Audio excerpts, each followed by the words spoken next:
Welcome to GameJam Content Showcase, a 2-hour special today, not just a 1-hour stream. We're going to be here from 3 p.m. game time to 5 p.m. game time. There is a lot to go through. The mods were very, very busy over GameJam, so joining me on the couch first of all, I have from my left Mod Ramen, Mod Timbo, and Mod Erator. Sorry, I had to. It's going to catch on. It's going to catch on. First of all, I think without further ado, let's kind of explain GameJam just straight off the bat. You know, what was the emphasis of it, Timbo? Like, what did everyone get up to during GameJam? So, the RuneScape GameJam is a chance for players and staff to work on a bunch of projects that we don't normally do, we don't normally work on, or things that you guys have suggested to us that are really big things you want us to work on. So yeah, we did that over Thursday, Friday, Saturday and Sunday. So that was cool. We talked on Discord, Reddit, forums, Twitter. We got your suggestions, we posted all of our designs, and we worked together to create a bunch of projects that hopefully in the future might make it out there. Yeah, so let's talk about the project and i.e. the criteria, I guess, for the process of how a project comes from GameJam all the way to in-game. So let's say, for example, a project from, let's say you've done a project, which you have, and yep. You know, how does it go from GameJam to then the process and then going into the release schedule? Yeah, so we did it a little bit differently this time. We had a number of themes that either players or staff could work on. So we had small quests, removing Dailyscape, decluttering the game, other stuff, giving players more things to do, achievements, and staff could either work on that, or they could, or players could work from that. And then if one of those meets the criteria and it's good enough and it's ready and sort of enough work has been done for it, we're going to try and release some in January and February. As for the rest of them, people keep working on them in spare time, and they can work on them when TAC returns in the new year. Mm-hmm. And once they're in a ready state, they will hopefully get QA'd and approved for releasing the game. Awesome. All right, so let's kick this off. So we have a lot. We have on my list here about 12 projects, I believe, that we're going through. Off the top of my list here, 12 projects. There was more done. There was a lot more, but this is obviously people who want to commit to showing it on stream as well, yep. Which is fair enough. You know, some people don't want to show it. That's completely understandable. So we can kick it off with Mod Ramen. Let's come over to you. Hello. What did you get up to for GameJam, sir? I rewrote Angel of Death.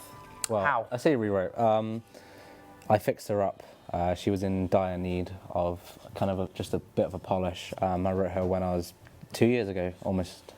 Probably was writing her about 2 years ago.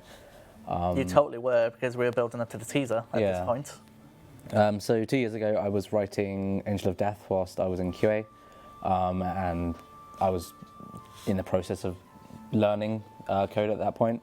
I've been a content developer for a year and a half now, and it was time to sort of go back and give her some love, because Solak came out and I learned a lot from the initial Angel of Death release, I learned a lot from Solak release and all the other projects I've worked on in between, and I went back, looked at the code, and I was just like, what was I thinking? What was I thinking? So more of a, tidying up a bit for future developers to go through and read, they can actually understand it now.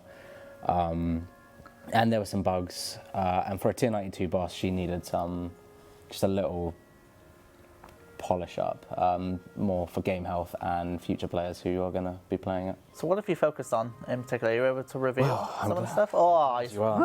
All right. Just as put a it in note, front of the camera. As a note, of course, and Ramen is going to answer any questions you guys ask as well, so feel free to pop them in and you'll try and get to them as we go on, as well as any other projects that are coming up, we'll try and answer them where we can. Go ahead. Starting off, boss kill times are wiped upon login. Okay. So across the board, mainly because she's obviously had tweaks, and that changes the fight. And also boss kill times were logged when you were doing a mass, so you could go 50 man, do a really fast kill, and then have it log. Boss kill times will only be tracked when there are 7 or less players in the fight.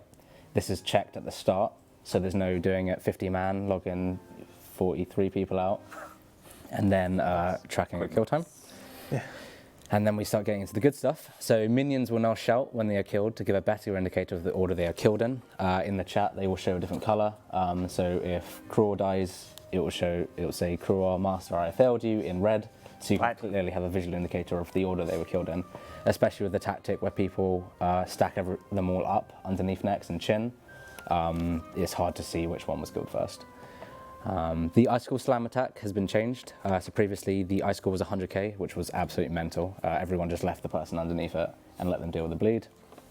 I've changed it to 20k and drastically lowered its defense, but the bleed is applied straight away. So hopefully it will encourage people to just use a wild magic or an asphyxiate, something really easy to get the other person out.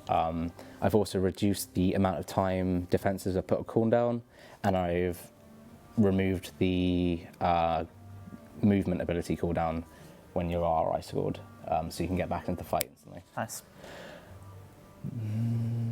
Next will no longer prevent players from attacking her while she is phasing. So previously, when you were attacking AOD and she started her phase transition, she just became immune to damage, and that is miserable. Like when you're doing your DPS rotation, you're sweating, you're 40A in, or whatever, you know, you're going mental, and then it just takes you out of combat, and that is a horrible feeling. So now when she's transitioning, you're still able to build a Dren, and it's only allowing 1% damage through, it's 99% damage reduction, but you're still able to sort of keep that momentum, keep that flow up. Think about a Calgarian Demon who does a spec, where it completely ruins any DPS rotation you have, as another example. Yeah, fun fact, I got a bug for that today. Oh, there you go. I'm fixing that. Boom. When a player, here we go. When a player dies inside the fight, Nex would no longer re-aggro onto a random target. Ah, nice. Yep. So it took, I think that was 2 days of the actual game jam working out the re-aggro stuff. So it was nice to, you know, just sit down, have the clear time, Spotify deep focus playlist on, sound cancelling headphones, and just sort of knuckle down. Managed to sit down, debug it a bit, and I put out some videos on Reddit. Yep. Showing that the re-aggroing is fixed. You know, I've got multi-login accounts, I've got 4 accounts all in Serenic, while I've got the main tank, and she's just reeling off specs and she's not re-aggroing. So there's that one. He was super happy when he fixed it. Oh yeah, I was standing He was so happy. I was well happy, but I have got should in italics just in case it does break. Ah, I see. Very good. Caveat. The mage chest will now unlock the banner for the back slot, so the mages have a nice standard on their back.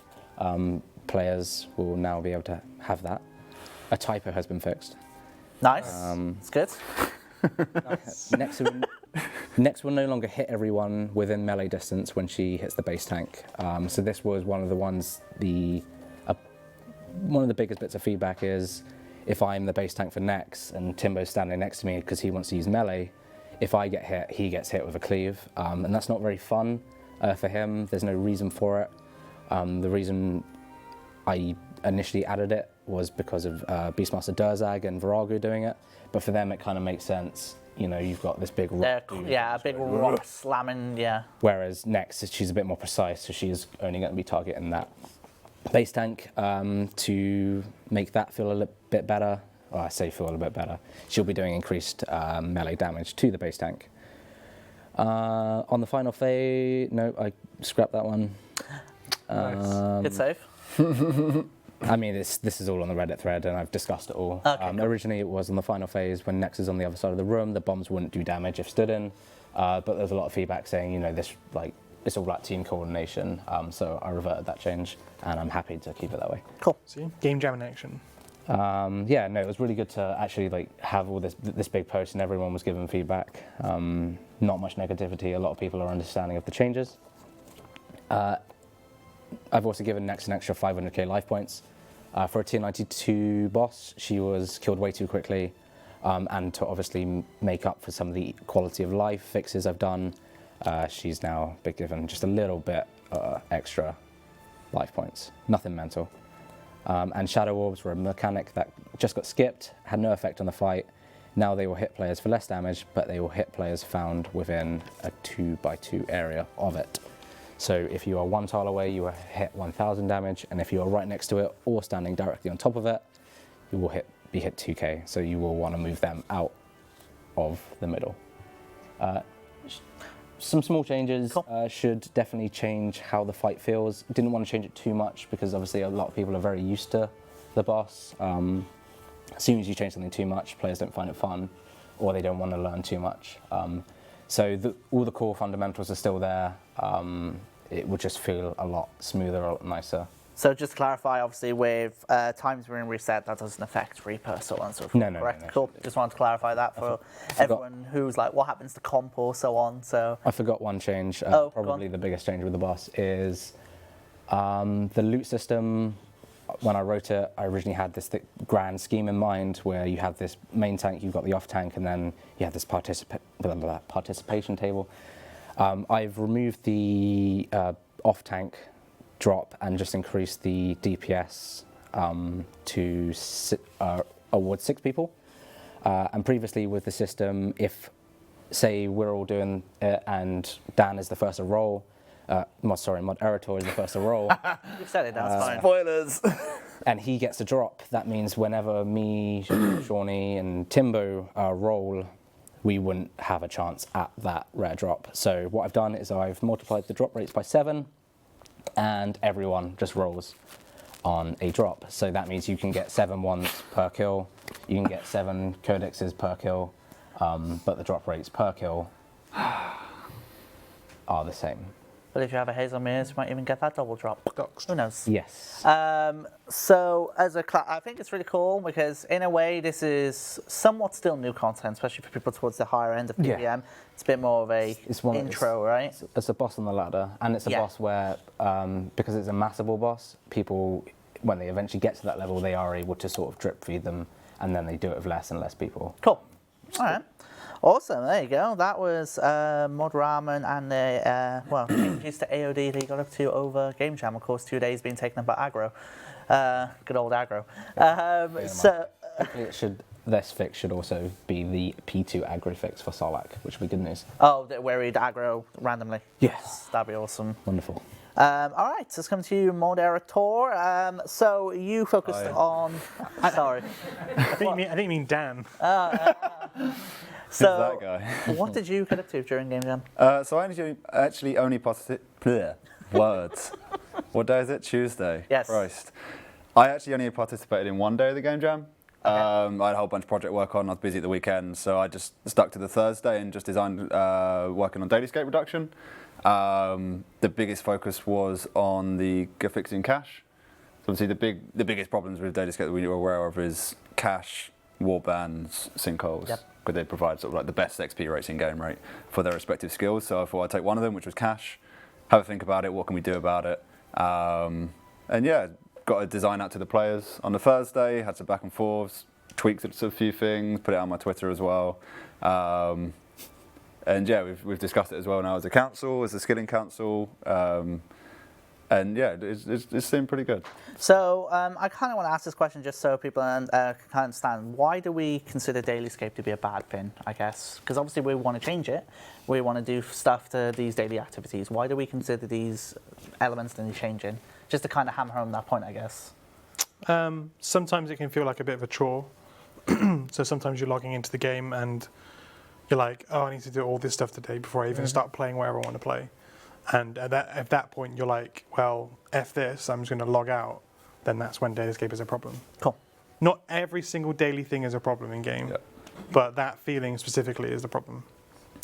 Awesome. So you mentioned cache. Is there anything you want to reveal regarding that? Yeah, so the design I initially put out to players was sort of like making it a distraction in the true sense of a distraction rather than what it is at the moment. So like in the true sense being that it distracts you from...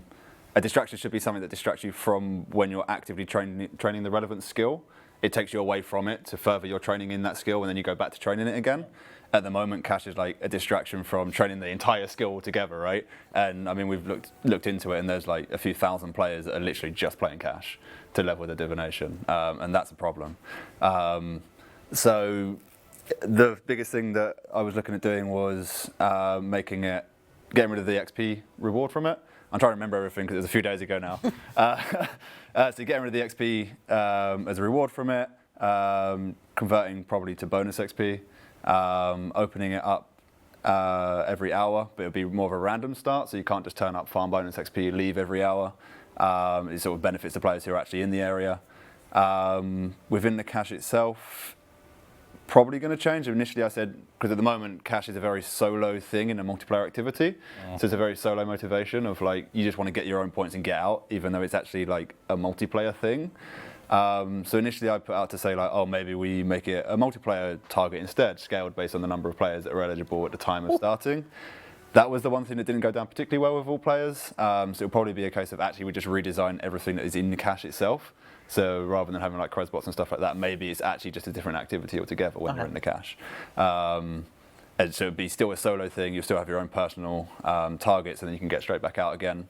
The idea would be is that like it's an opt-in activity now whilst you're training divination. And if you do it, then you're probably looking at getting like an extra 20-30% XP per hour in divination whilst you're training to make it worthwhile. So it sort of like goes back to what we said at RuneFest, I think 2017, of like that triangle of intensity, GP per hour, XP per hour, and sort of like trying to find that right balance. So this will be you're being more active with the skill, you're getting more involved, and you should be rewarded for that, which will be with the XP, the increased XP per hour. You'll also be getting the rewards when you get out of the cache every time for like the 10% chance of instantly throwing all of your memories in, instantly converting. So you'll get that every time rather than once every 3 hours. So it's again, it's sort of encouraging players to try and to come back all the time. The bonus XP thing may just go actually to other buffs instead, rather than say, because there is still a potential concern of farming bonus XP. But yeah, it's trying to make it so that rather than feeling like the way you train divination is every day for 10 minutes, is that actually now it's part of your core training method. And if you want to, then it's there. And if you don't want to, then that's fine. You can go back to the original method. Which are like, say, the biggest concerns with players on it was the multiplayer side of things, which we'll rectify by getting rid of that again. There was just an idea. And also, the fact that actually core divination training of harvesting wisps and depositing them isn't amazing.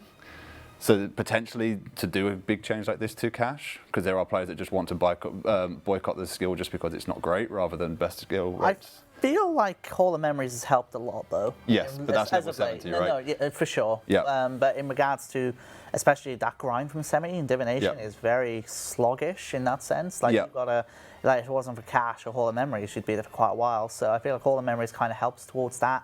Hall of Memories helps at the top end, absolutely. But potentially it might need a little change as well at the lower end as to like what the core loop is.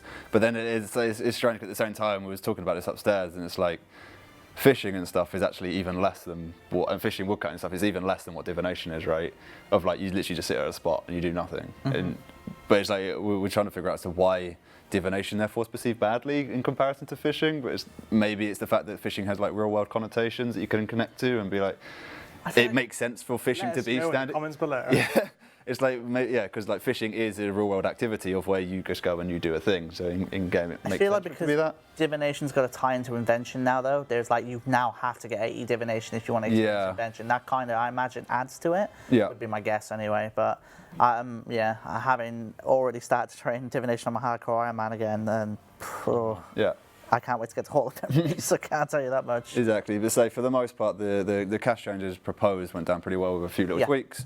So some people admitting that, yes, at the moment their way of training is cache because they don't like the skill, but they understand from a skill integrity side of things that these changes have to be done. So yeah, it's a case of, I only got to say as far as the design stage because I didn't participate in the rest of the jam, but maybe it's something that can get picked up for when one of the teams actually. Yeah, I was gonna say, like, if you were able to be in for the entire game jam or able to commit to the entire game jam, what else would you have liked to have worked on? Would there have been more Dailyscape stuff? Yeah, so I did work on a little bit of, I did Reaper to start with, but then that wasn't really going quite in the right place, and it ended up being actually Reaper's fine. It's come back to what Timbo was saying, of like not all daily things are a bad thing. Some of them are okay. It's the ones that say provide sort of like best XP rates in game or something, which are the more of the concern. So we left that alone, and a couple other things as well, like maybe opening up the Phoenix layer or something like that. If I had continued with the rest of the jam, it probably would have been exploring or more finalising the actual cache itself, and then maybe actually starting working on those changes too, just to get a head start for whatever team. I think actually we're one of the teams that are actually picking up these Game Jam projects, along with Ninja. So yeah. Awesome. Is there anything else you want to add, or did I grab everything? I think I've got everything. Might have missed anything. Anything you want to mention or anything like that comes to mind? No, I don't think so. I would have loved to have got more involved with the jam, but I was too busy. I know Timbo does a great job at them. Top guy. Thank you. When's the next one, Timbo? Maybe in April next year. Next week. I mean, April would be nice. Oh, I expect April this year, right? Ooh, nah, April. not April. Me. I'm busy in April, man. Oh, I see. That's why I got I missed the last one, so I don't want to be on holiday again because I really enjoy the game jams. It's really fun. It's nice to have like loads of people in the office when it's a bit quieter, and you know you can just stand up and shout at Montrogan because he's done something stupid. Like being Swedish. Oh, jeez. No, but it's good fun because everyone's like motivated and on their the project they're focusing on. It's a good opportunity to sort of help teach people. We had a lot of QA in. Who is their first time doing a game jam, and it's nice to be able to sort of relay the knowledge as knowledge was relayed to us way back when. It's a big team morale boost as well, right? Yeah, no. You're working with devs and whatever you normally you don't get the opportunity to because you're in your own teams, and actually you can collaborate. Yes. Yep. On projects as well, which is And we're all chatting to each other about each other's projects and how it's going and ideas and stuff. ideas are flowing. Alrighty. So I'll answer one question. I'm going to pick up one. I thought you were about to say something, then, Timbo. Sorry. No. Someone said, "What about new alchemical onyx items?" Well, you might have missed a stream last week involving that, but Timbo, you're able to give a quick refresher on the alchemical onyx items. So, not part of GameJam, obviously, but yeah. So there's 3 new alchemical onyx items coming at some point before the end of February next year. They are Graces of the Elves, which is a new skilling necklace, Ingenuity of Humans, which is the 100% accuracy sigil, and can't wait for that. the last, So good. and Passage of the Abyss, Thanks, Soba. which is the ultimate teleporter where you can store all compacted jewellery. But yeah. So yeah, that's an example of a game jam project that we did April. I finished most of, didn't get anywhere. Well, we worked on it, me and Dan worked on it together. And Sorry. it sort of got... It's not even my name. It sort of fell by the wayside, but we worked on it in our spare time and it got picked up by another team Yeah. for release. Awesome. Right. Next up, we are actually going to go over to the gaming computers because Modsova's been working on something that he's happy to show you. There is a disclaimer I do want to point out with this. Correct me if I'm wrong, Sova. Disclaimer. What we're going to be showing you is based on what we call a custom engine. So we have to use the Java client, and it doesn't look great, but the functionality is there. Is that correct, Sova? Did I get it right? Yes. Cool. Right. I got that disclaimer out there. Okay, so let's check it over to Modsova, and myself and Montimbo will go and join him. Farewell. Hello. Extra disclaimer. So before I'm even going to show anything, this is so far off from being complete. Don't ask any dates. Don't expect anything. This is experimental stuff. Welcome to the very core of GameJam, where prototypes are being made and where prototypes get shown. This is the point of it. Mm-hmm. So yes, as you can see, Java client looks bad. What I'm going to show you is stuff to do with Action Bar.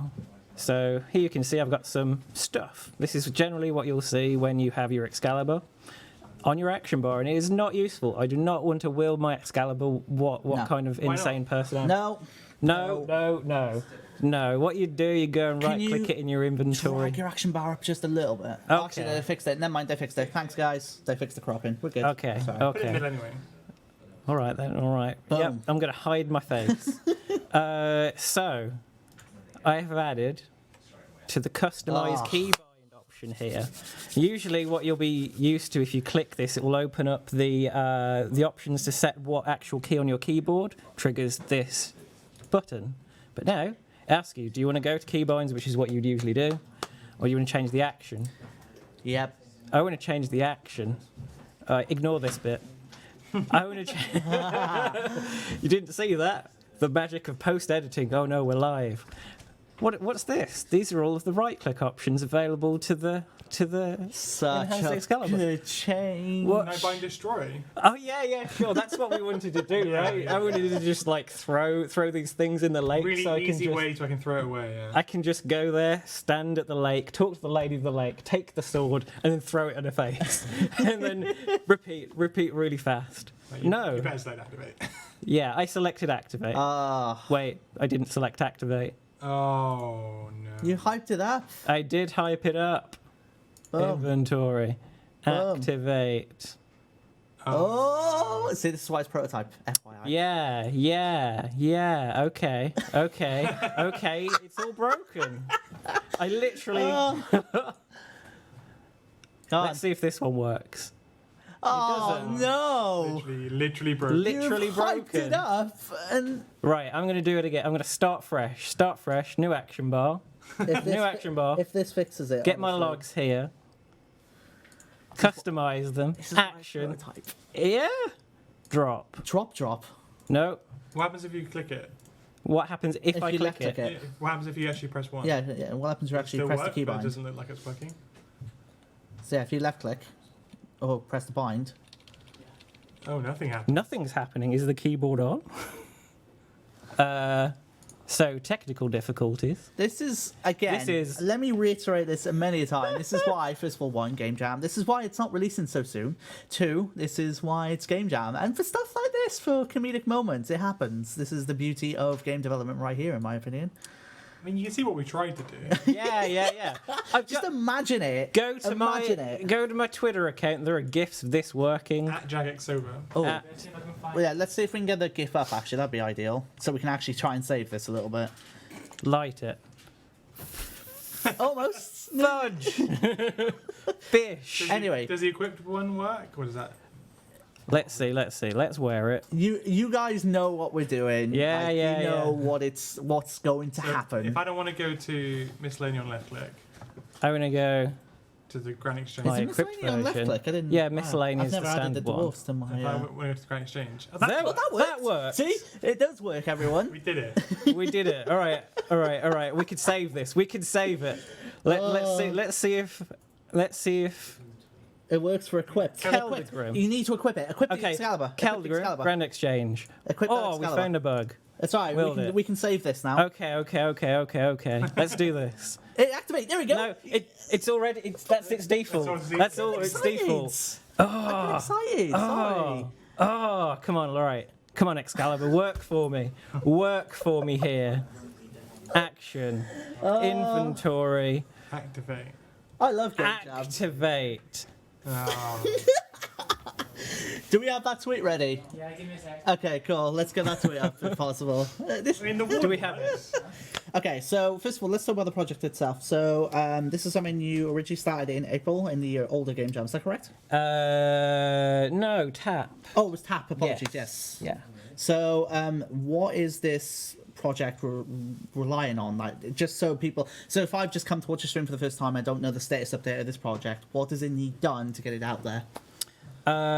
So there was some engine work done. If anyone saw the old tweets, what I was doing when I was going through the process of choosing what action I would use, I put a number in Yep. to say, oh, I want the first option or the third option. So it would obey that option in Yeah. that slot, yeah. The problem is that was prone to bugs, so if you put in a number that didn't exist, it would just crash your client, Nice. which is great. This is exactly what you want on your action bar. Perfect. Oh, whoops, I hit 3, I died, tell us, because that button just crashes my client.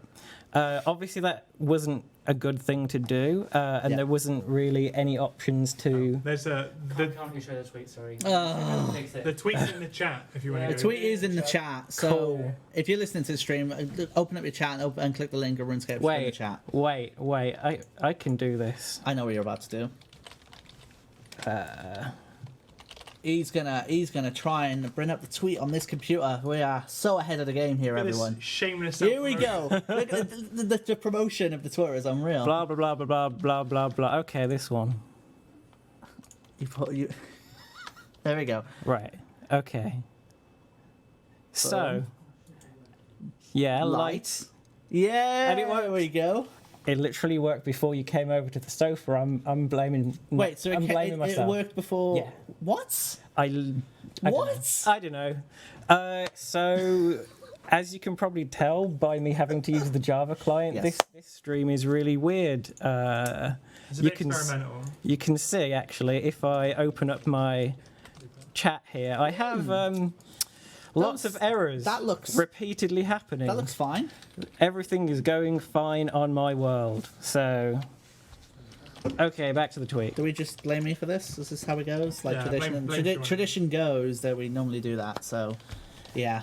But that is what to look forward to. And obviously, as you mentioned, no idea of a release date and stuff like that. Yeah. But I think it's safe to say, I think it'd be amazing to get in game if we can get there. It'd be such a good update.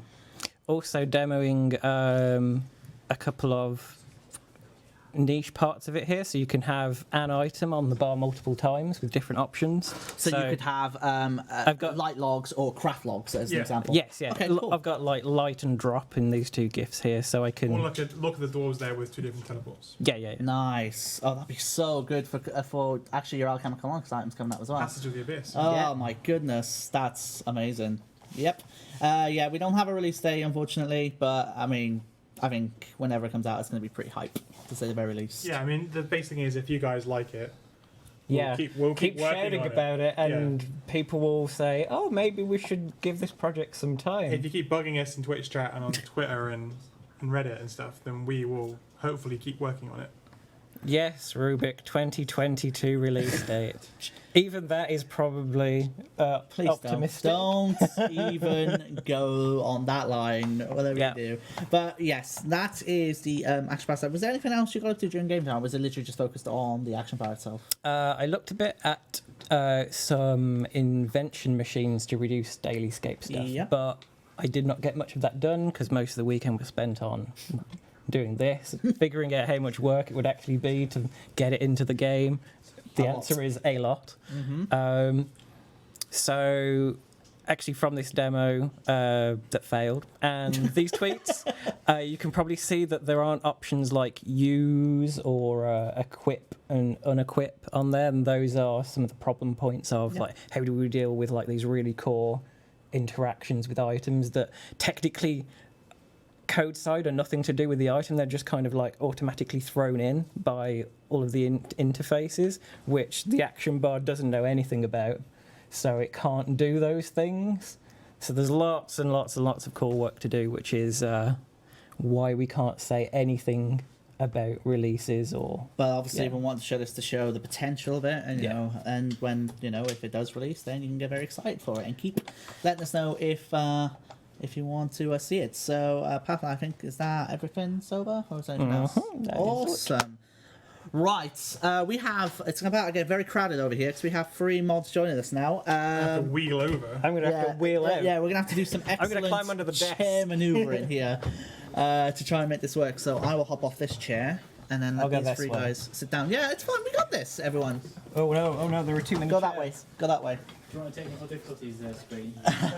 No technical difficulties, Just leave that up the entire. Okay, let's get these 3 mods sat down. So joining us, we have Mod Pie, Mod Shogun, and Mod Yago. Who's sitting in the big chair? I think I am. Are you driving? Who's driving? The big boy chair. Right. So, what did you guys get up to during GameJam? What are we going to see here?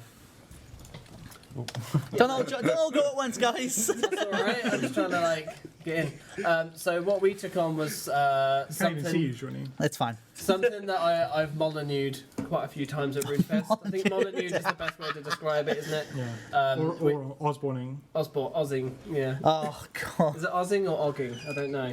Either way, this is weapon type diversity. So we had this cool idea quite a fair few years ago, where we could give every single weapon type in the game a unique passive that could do so, kind of like how scythes and halberds, they have extra range on their AoEs.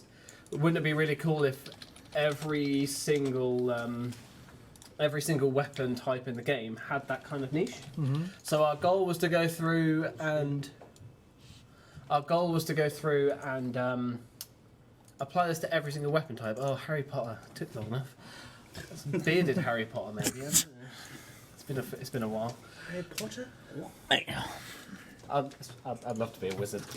I don't like Harry Potter. So we actually have a public design doc available via my Twitter, JagXPie. Nice, John. Nice. Good, I know, good, you good, gotta plug it, right? good plug I'm there. gonna plug it, which you can all read through. So I'll have fun seeing the number. It would be cool if we put that in the chat. Oh. Maybe a direct link to the document. Yeah, that'd be nice, actually, if and we my could. Twitter, obviously, because that's required. But what we do is we'd probably go through a few and show you them. So yeah, so these aren't all of the effects, are they? No, In-game? so it's worth saying that some of these probably won't make it into the game. So our approach whilst doing this was, you know what, let's let people suggest things that are as outlandish as they want, and let's prototype them, see if they are as outlandish as they sound, because in the past we've said, oh yeah, that's definitely OP, but Without even trying it. without even trying it. So we were just like, screw it, we're going to write everything down, we're going to try and dev as much as we can, and we're going to try and get one for every single weapon type in the game. And we did that for everything but staff, at least designed. Some of them were horrifically overpowered, but I think our aim was to just break the back of this work, really, because it's something we've been talking about for ages, and we're just kind of fed up of talking about it. Just do it. So, do we want to talk about these with the document on the screen or with the game on the screen? How do you want to do this? Just before we bring it up on the stream. What would be easier? See, the document has a lot more than we've developed. So how about we start with the document and we show off the stuff in game? Okay, let's bring the tab over here, please. Yep, that one. There we go. We're good to go, John. 86, 85. Just growing and growing. I know, right? Wrong one, John. That's yours. That's my one. That's for later. Right, Raids. No spoilers. No spoils, man. All right, let's do it. Go for it, guys.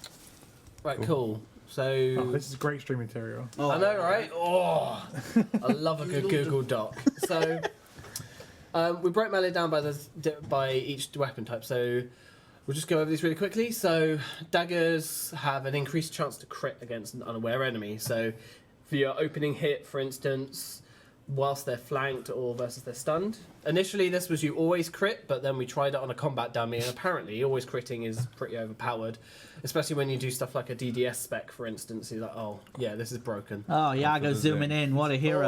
Oh. He's beautiful. For the zoom. The man Lovely. you need.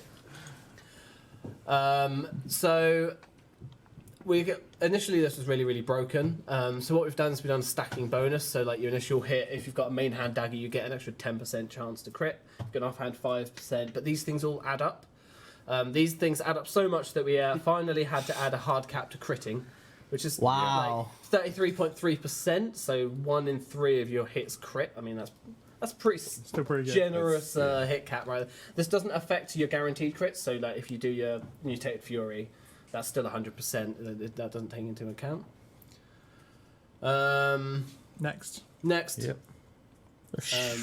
we gave so this is currently coded on Rapier, but we moved it over to short sword because we wanted everything. So there's basically a up to 15% chance of you just popping an auto whilst you're doing it. So just some additional passive. Do you get the adrenaline damage. for it as well? Yeah, you do. Yeah, Yep. Nice. yeah. That's awesome. That's the. You care more about the adrenaline than you do the actual Yeah. thing. So keep scrolling. Yeah. I'm only talking about what's on screen, so if I pause. So for Rapier, this is one that I believe I'm molyneuxed on stage as well, and can't spell the word "your." Oh, yeah. Euro. So there's a chance that your next hit won't incur the global cooldown. So basically, you pop an ability, and then you see a flash on screen. You know that your next ability isn't going to incur a global cooldown, and you get to do 2 abilities instantly. That's on Rapier because they're mostly end game, and that's pretty complex interaction. Where a lot of these are quite simple because they're available from level 1, and we didn't want a level 1 to understand what a global cooldown was, for instance. You know, like you're still learning. I was going to fix it. No, but you I can't. Hasters give you access to 2-handed abilities when you're using a shield, so you can effectively sword and board, but you get access to 2H abilities. Are any of these in game that we can just switch between them? Yeah, the melee ones basically are the ones that we've done mostly. And then one mage. Should we show the Hester? Yeah, let's Yeah, show sure, the that's Hasta. We'll show the Hasta. So you should So have we've a got- Haster and a shield. Yeah. There you go. And then Number 2 should show you it. Number 2. Number 2. There you go. Cool. So there you go. So now we can cleave with. Oh, so you can cleave with the Hasta You even see it, with a yeah. shield as well. Take Wow. the shield Okay. off. Although I can't. you haven't coded it into Revolution, so we'll fix that. That's fine. Just seen a bug. It works. this is though. what Game Jam's about. Highlights, Game it lets Jam. you It's a activate quick it. prototype. So, It's working by clicking. yeah. The It best is though working. is using Meteor Strike with this. You get the most amazing pose of a. Oh yeah, Blue Meteor Knight, that's Strike from is 300. pretty It's pretty amazing. poggers. Can we zoom in? See this? Yeah, go on, get a little zoom. Do it. Meteor Oh, strike. no, yeah. Well, you won't get the same effect since you're not actually wielding the spear, but Oh, overrides, you know. Attack sorry. overrides. Well, Shogun this and is his your fashion account. instinct. This is your account. I knew I forgot something. The shadow was pretty rubbish as well. Yeah. I mean, I'm quite get looking released. forward to seeing all these variations. Like, obviously, you guys focus on diversity, but the fact of like what Some of them have interesting synergies. Like, for instance, the claws. We haven't got to it yet, but the claws add a damage over time to your enemy every single time you crit. But the dagger gives you an increased chance to crit, so those two things can have like a main hand offhand synergy. Certainly, when daggers allowed you to always crit, when we used it with a claw, that definitely highlighted how overpowered always critting was. like the shield crashing down as you do that. That's And so again, cool. let's The do it most again. perfect superhero landing. And the shield and the Hasta just crashing to the ground. Love it. That's awesome. So a lot of people asking, can you give me a high level of X? That is exactly why. That's the whole point. That's the whole point. Is we want. So at the moment, when we release a high level weapon, what you're saying is, I want a tier X two-handed melee or mage, etc., which gives us what, six things per tier that we can give you without having to do some really really funky niche items. Well, we've got 31 different weapon types on here. So how about we diversify that even more, and the tier can be up to 35. So if you're gagging for a top tier Hasta right now, then well, we've done our job, really, haven't we? Nice. Okay. Should we go back to the dock, or is there anything else you want to show that we've already covered? Next dock. Next, Is it over here again? Yeah, you got it. Drag. yeah, you just drag it over Boom. here. That's green. So as I said, these things are very much taken from suggestions from players. Yeah. We've just put them down, tested them. So if it seems broken, it probably is, because it's not really undergone that much of a I'm going to balancing zoom pass. in a little more. There you go. So spears are quite cool ones. So spear gets a stacking accuracy bonus for every single attack. It procs with dots as well. So if you're willing to dot, you get an extra, but you get an extra 0.2% flat accuracy. That's not your weapon accuracy. That's not affinity. That is a flat increase to your accuracy. Stack that with Reaper Necklace. Let's go. It does stack with Reaper Ah, Necklace, and beautiful. it stacks up to 10% as well. So Nice. If you so what I did is I put in some debug actually in the game so you can show this. So presumably, I'm gonna. So if you- is it gonna use the Oh, Reaper Necklace stuff. buff Oh, icon? you set the I variable. guess. Cool. So you've got 100% against. Oh, he's So already if you- done it. Oh, it's beautiful. It's already a buff icon. you I'm get- so there's a happy. buff icon, yeah. I'm so it's currently happy. the dragon spear because that's the coolest spear we have. I won't have anyone say otherwise. But if you give yourself infinite HP and then add like Bandos, for instance, What's his name? God Wars Bandos avatar. Avatar. Wow. TIL. There you go. And then Let's look at the chat box. All right. So it's either 89% hit chance. 89%. So you're just gonna let that slowly tick up. So that's our chance at the moment, and obviously the more you hit, you then get more. So it's giving you 0.2 each thing. it's a shame we didn't add points in this. So I did want to do that, but there's currently not a system in there. And like for GameJam, we just wanted to do one a thing. 95. He just quaked, that's why. Oh Just yeah, Quake, Quake. yeah, Oh just yeah. did The it. affinity debuff. Well done, Timbo. That's good. the affinity debuffs. Forgot about that. So we've just gone up 1% because Yeah, obviously yeah. affinity 2 is 5% as well. So yeah, nice. Nice. See ya. Move and it's Gone. dead. Gone. So you really have to be stationary then for this. You have to take those hits if you want to benefit from that, but from those Yeah. boosts. Okay. Yeah. Cool. not gonna work it in does hard some mode. cool things as well. Like the fact that Dark Core exists with Corp, for instance, like is a little bit mean. But yeah, we wanted to do some cool stuff. Nice. Next. What we got next on the dock? Let's get it back up. There you go. Defender is obviously old already one. existing. Yep. Scimitars heal for a percentage of your crits, so Oh. again, you've got like the synergy with the increased chance to crit. Now you see the status right now is waiting to be coded. I'm hoping to pick up some of these during my lunch times, rather than just play games. So they each take about an hour to code initially, but obviously balancing pars is going to take a lot longer. But yeah, again, you've got a little bit of synergy with the increased chance. We really wanted to, with this one, we really wanted to solidify the whole kind of like scimitar is what you used to use when you were out training or doing Slayer, etc. So we wanted it to be like your bog standard sustained weapon that was quite good for noobs. So that's why we got like a heal on crit. Just from this, like, I want an offhand dagger and a main hand scimitar now. Like, I would use that. No? You want a main hand claw and not. Oh no, we changed it, didn't we? Oh, there was a really broken thing Like, with claws. Yeah, we spoke about it a minute ago. Yeah, we spoke about it right at the We start. need to catch up. Henry. But yeah, no, We had too much chat. literally, Yeah. like, I could see myself using a scimitar and offhand dagger. I think that would be such a good combo as one example of this. So this is Can we great. get further in, Johnny? Oh yeah. I'm now not. I'm in the. Right, so should we rattle through these because we're going to be here forever. So cause a bleed on your target up to 100% of what you are hit. So if you hit a 15k with Grimoire on a crit, for instance, you'll add a DOT on the target for 15k split over 5 Oh my god. Beautiful. Go on. Yeah. Let's keep going. It's This is pretty great. strong, This right? is great. Let's keep going. So long swords will massively buff your accuracy every time you miss. So if you are having really rubbish hit chance against something, bring out a long sword, and then you're going to have like a disgusting buff. Use it the hands at Elite Dungeons too. That would help. Yeah. There you go. That's one example. Shattered Worlds as well. Shattered Worlds, yeah. Now Shattered Worlds is going to be very where's interesting, actually. Cags? Yeah, Cags will be all over that. So Battle Axe was this interesting one. It's been quite diversive in the chat as to whether or not it's going to be good, and then I think there's some balancing here. I mean, we sat there like Yeah. us four. We were like, two Is this people were good? like, "Is this good?" And other people were like, "This is really good." So we currently when you're building adrenaline, you just build adrenaline, spend it, etc. What a Battle Axe does is that when you stay above 80% number TBC adrenaline, you're going to gain a damage buff for the longest as you stay above 80%. So the longer than you stay above 80%, the more damage you're going to be doing. So we really want you to ask yourself, do I want to gambit this damage, or So you could still use a threshold from you 100%. can do a threshold from yeah. 100, Yeah. but Okay. you can't pop off your damage boosting ultimates, for instance.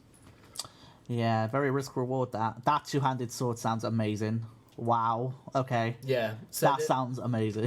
this scales as the enemy health goes below. It's like from 25% health, isn't it? Yeah. And then a 2H sword scales its crit chance up as it tends towards dead. So basically, the more HP a mob has, the longer you get the effect for. So imagine doing on a Solak at 25% for 2 minute HP, you will have. You crit will go up and up. You'll Well, hit I'd say AOD, Solek's final phase makes it kind of janky. But the AOD, for instance, what's it, 8 mil health? Yeah, I believe so. Yeah. Wait, I think so. 8 mil, AOD, maybe less. I can't 3 remember. mil. Oh, 3 mil. I don't know. Oh, it's Solly 8 mil. Yeah, Solly's 8 mil. Alright. I haven't done AOD in such a long time. 6, sorry. Nothing has 8 Not mil. 8. So- An amount of HP. So this is, I think it's a good time to mention, obviously mine and Smithing were coming up. This is going to change things up so much as well, right? Yeah, I think currently mining smithing isn't doing. You'll be able to answer this. Like, Oh, minus something. We will be releasing new weapons. Oh, It's just man. scimitars though, right? For now. No, we have 2 long swords at 80 and 90. We have a battle axe and great axe at 70. Warhammers and maul at 60. For now, at least. yeah. This is all changing quite significantly. This is exciting. There are some stuff that for legacy, so all of these can proc on auto attacks as well.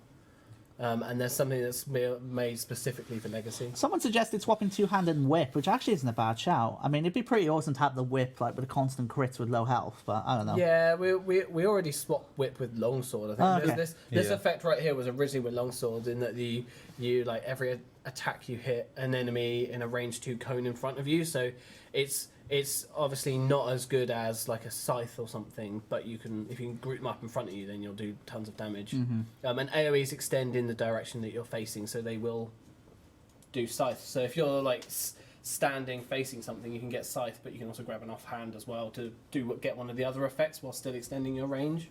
But if you want full AoE, then you take scythe. All right. So obviously Scythe and Halberd we already have in game, as everyone knows. Should we go into Crush? I had a feeling this was going to take long, and do you know what? I'm not fussed because this is so hyped. Honestly, this is so hyped. All right, here we go. So Mace obviously currently gets its prayer stat bonus just on all maces. Yep. That's why Drago Mace is the best one. Quote for the truth. Like me. Yeah, exactly. So if when you crit with a mace, it will pause all prayer draining effects for a few seconds. Every time you crit. So initially we were going to do like the scythe where you gain some prayer, but we don't really need prayer gain. Especially if you're negating it already with a prayer bonus. Yeah. Exactly. But it just pausing for a few will lower the amount that you're using. So if you want those long sustain and you don't have penance up because, then, you can go for crit build with mace. Nice. Mace and dagger would be a nice little combo, I think. We've deliberately put in some things there. So Warhammer. So this is the one that's specifically for Legacy, but also you can. We stuck it on Warhammer, not more, so that you could combo it with So all auto attacks AOE, every single auto attack. So for Legacy, this is really, really strong, but you could also combo it, say, with the Short Sword passive, where it has a chance to pop off an auto attack every single time I you didn't crit. even think about that. Yeah, exactly. So 15% of the 10% of the time you're going to hit this AOE auto attack if you get like an offhand Warhammer, for Sounds instance. amazing. I'm so glad I haven't looked at this doc. This is great. This is actually great. Wow. Okay. Like initially that doesn't sound very good, but when you start comboing it and definitely for Legacy, obviously this is going to be really strong in Slayer. So if you're a Legacy player, you get a little something from this. So Maul gives you a stacking damage buff every single time you kill an enemy, up to a maximum of 10% damage. Although stacks only last 1 minute, so you're going to really need to get some momentum up if you want that 10% to stay there. Right, keep scrolling. We're just going to go through these really quickly. We can't really show any more because we'll run out of time. So Staff has said, we couldn't come up with a Staff one because Wand is so good. So when you use a Wand, every critical hit fires off a spell of your choosing. It's not your auto attack, you choose. So if you wanted to Vuln every single time you pop off a crit, you can. That's what you'll be That's what I'll be Yeah, doing. you see what I mean? Like, so you don't have That's to what think I'll be about doing. it. Yep. Thank you. And then with Orb and Book, we wanted to enhance this in some way. So with Orb, it increases your crit chance, while the opponent has an active magic damage over time, so combust, the corruption stuff, but also things like Dragon Rider Amulets passive will increase your crit chance. So that gives you a chance for you to pop off your spell more often. Or if you're using the book, the spell that you're popping off has an increased effect. So you've got this kind of like, do I want it to happen more often or do I want it to be better? How? Just a quick question. How is everything going to be communicated, like in game? Like, so these descriptions, if they're fine, how are you going to communicate them? So off the top of my head, I'd say tooltips, but Yep. obviously player messaging and explaining this to like a new player, like why the hell am I popping off autos whilst I'm using a short sword but not anything else? Is the side of the messaging game? No. No. No, No. it's just range 2. So yeah, so we do player messaging is part of the project. Right, should we go through range really, really quickly? We're gonna have to go. Oh yeah, spells. Oh, spells as well. We could get to the final Yeah. one. We have a could. gif of it. We're running out of time. Seriously, let's not. If be you want to see the unfair cool to gif, No, go come on. to- No, come on, we can do it. Just go My through section will be fast. It'll be fine. I promise you. It's not going to go. It's going to take Yeah. long. There's the GIF. Yeah, let's Okay. put it up on the monitor. Oh, this was when it did 3x3 though. Yeah, So it's worth saying Yeah. it's not this. Yeah. It's not this broken now. Do Can I You make it bigger. I Can you don't zoom in? think so. I yeah, can zoom in. Yeah.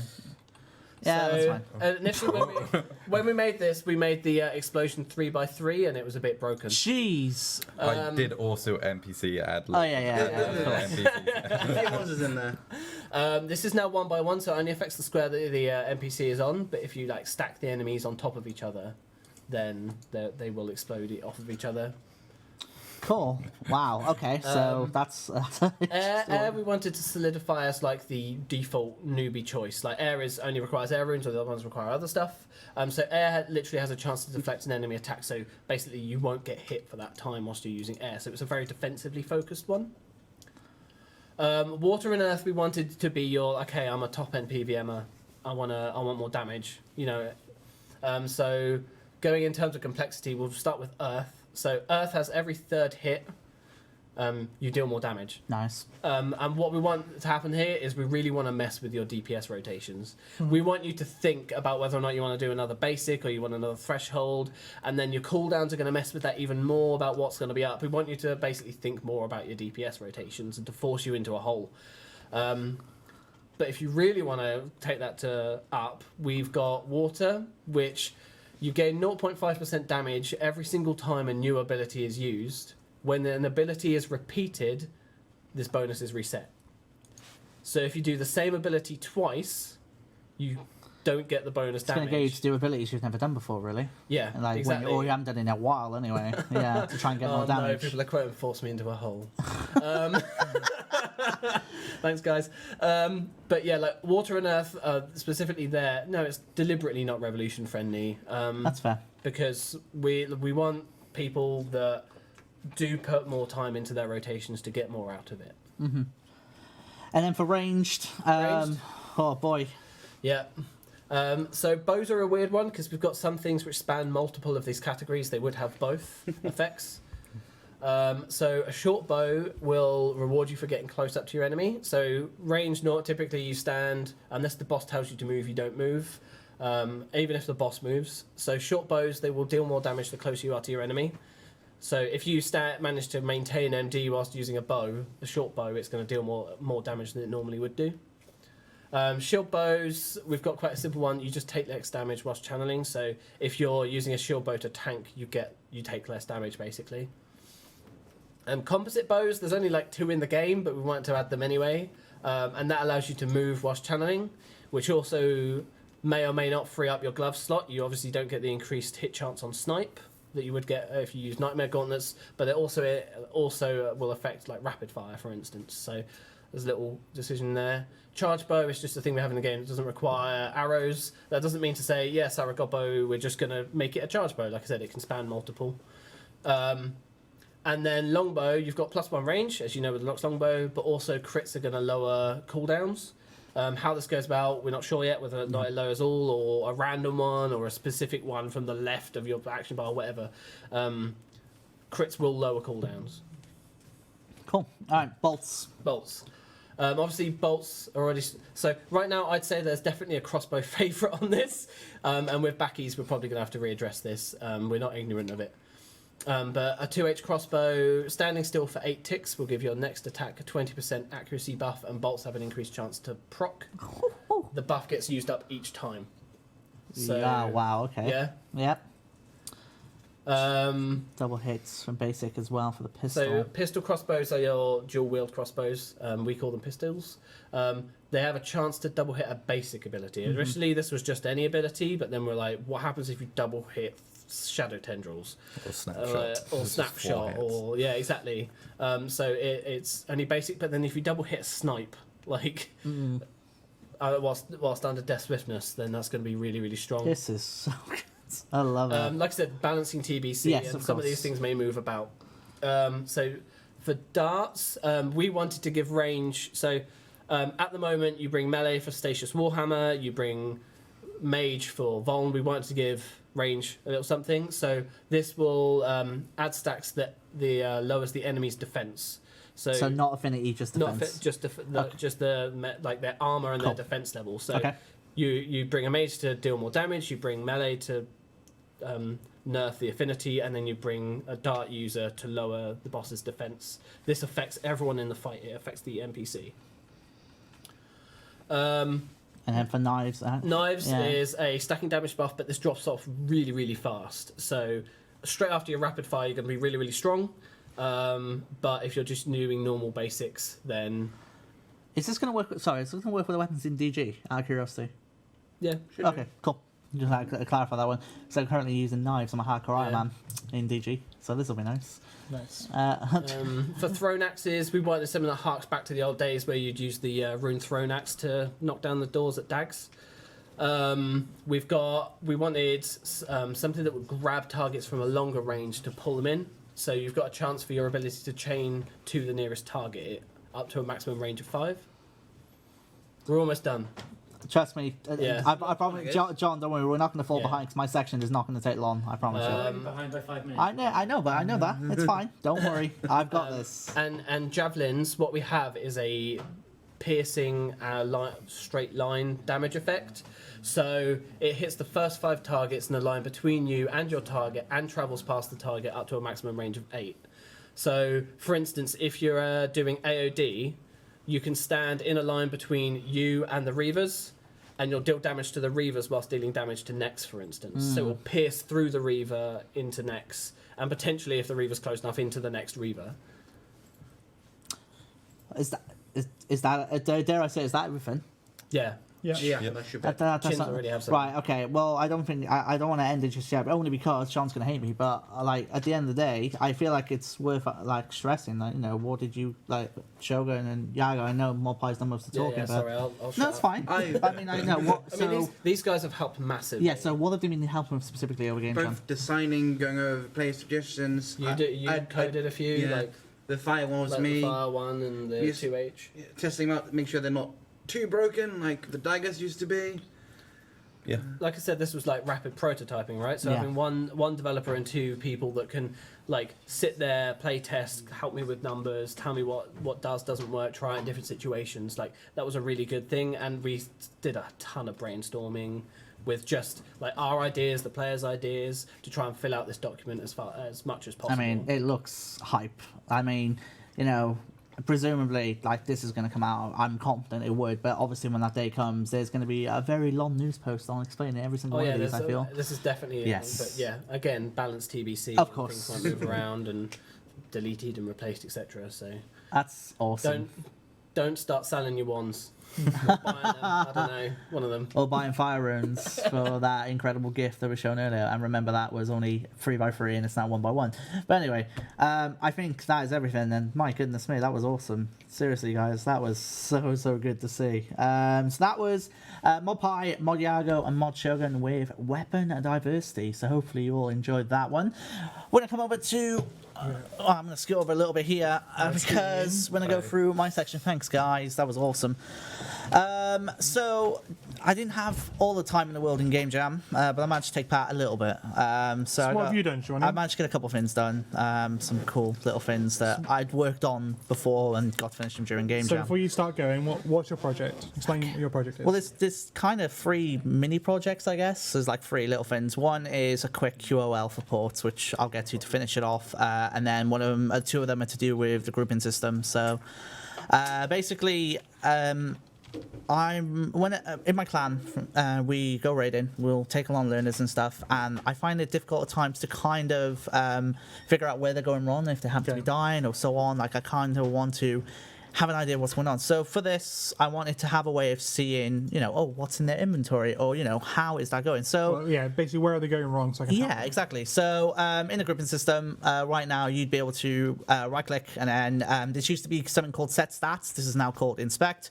You go on Inspect. It will now bring up a little interface over here, which I'll bring up here so you guys can see it. And this will transmit this person's inventory, their worn equipment, and Beast of Burden. This will actually update as they play. So as an example, if I'm over here on this monitor, you can see I'm just doing weapon switches, that's updating, I'm drinking brews, drinking my restores, and so on. I wanted this to be used as a tool for learning, but also as a way to go and say, let's say you're doing Duo Solak, and you want to keep an eye on your Duo partner's inventory, you can then see how much food they got left, how much, they're running out, and so on and so forth. Oh, water, that'd be nice. Thank you, John.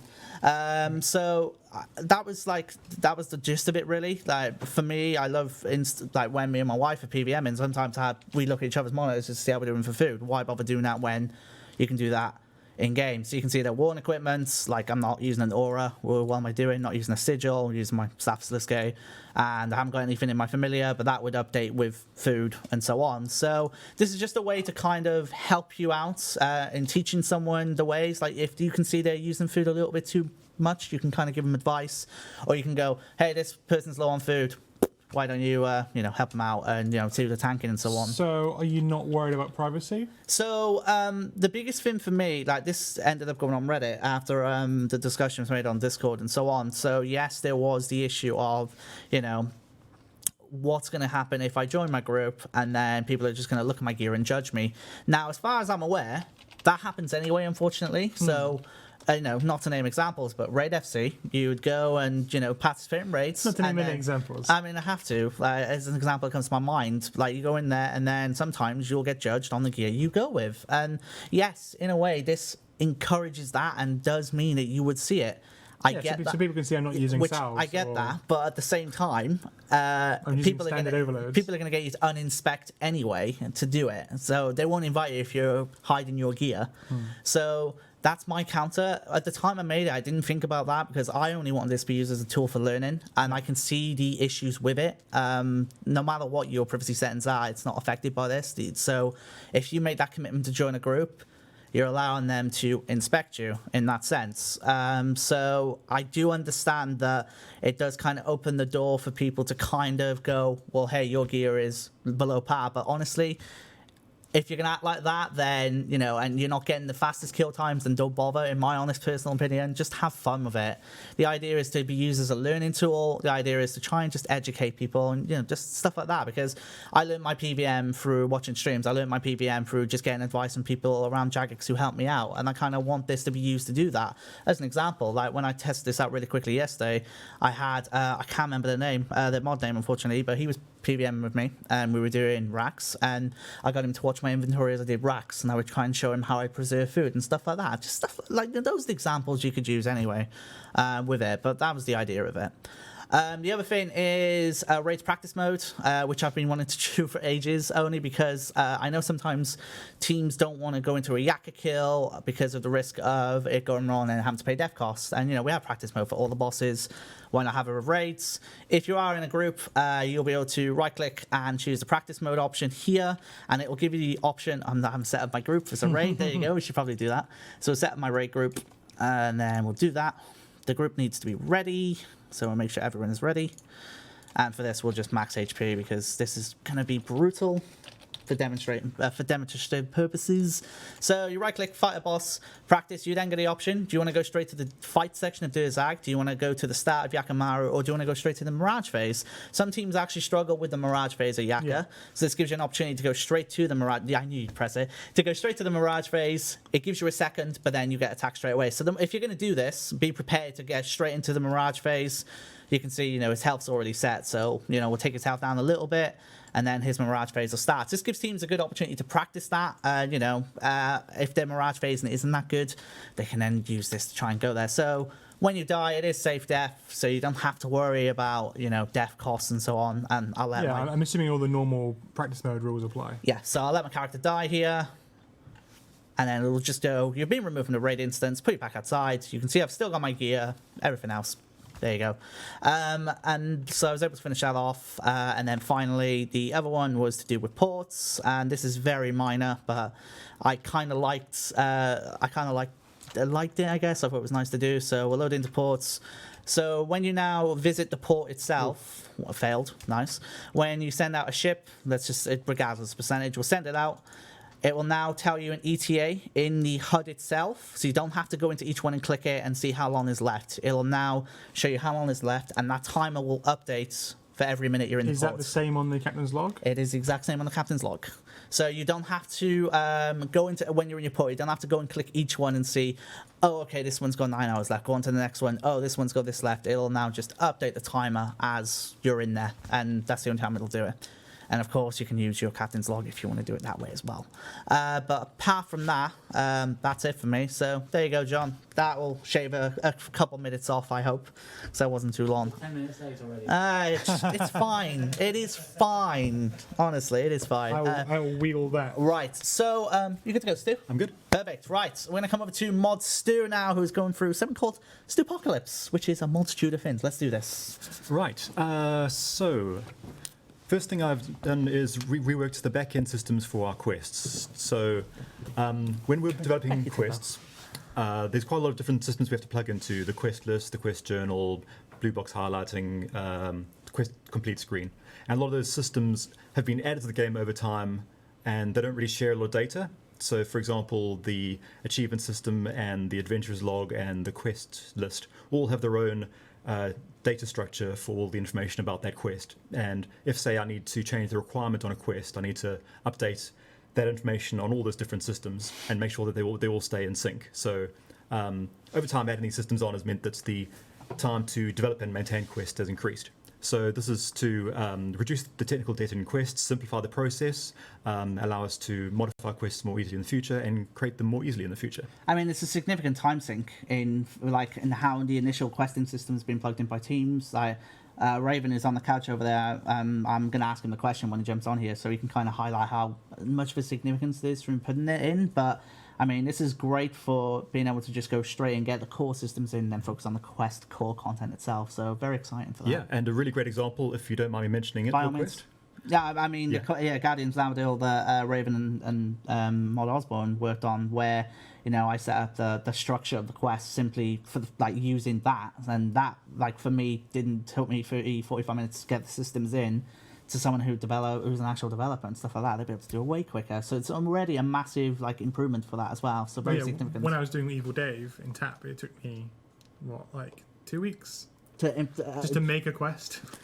Yeah, I mean, typical for a developer who knows the way around the quest systems and was working off the old documentation would usually take them about a day or two. It took you about 45 minutes, did you say, to set the infrastructure? To literally get the mini-map icons in, to get the integrated start. We talked to the NPC to start the quest log itself, updating the journal, stuff like that. Yeah, 30-45 minutes of that.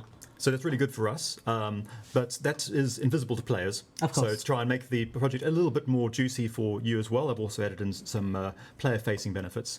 So if I hop over to the game now, to the quest systems.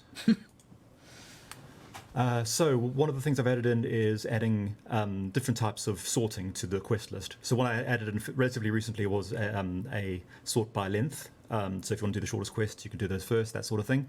But I've added a couple more in. Nice. One of them is release date. So, you got release dates. That's amazing. Okay, yeah. So, cool. say for example, you had your quest cape and you stopped playing in 2014, and then you come back and you want to do all the quests that have been released since then in that order. Well, now you can just go here and they're in the order of release. I'm going to awkwardly change chair a second so Raven can get in here, so bear with me. Sorry, Stu, by all means. Yeah, no, that's fine. Crack on, I didn't mean to interrupt you. No worries. So that's one of those. Another one is sorting by timeline.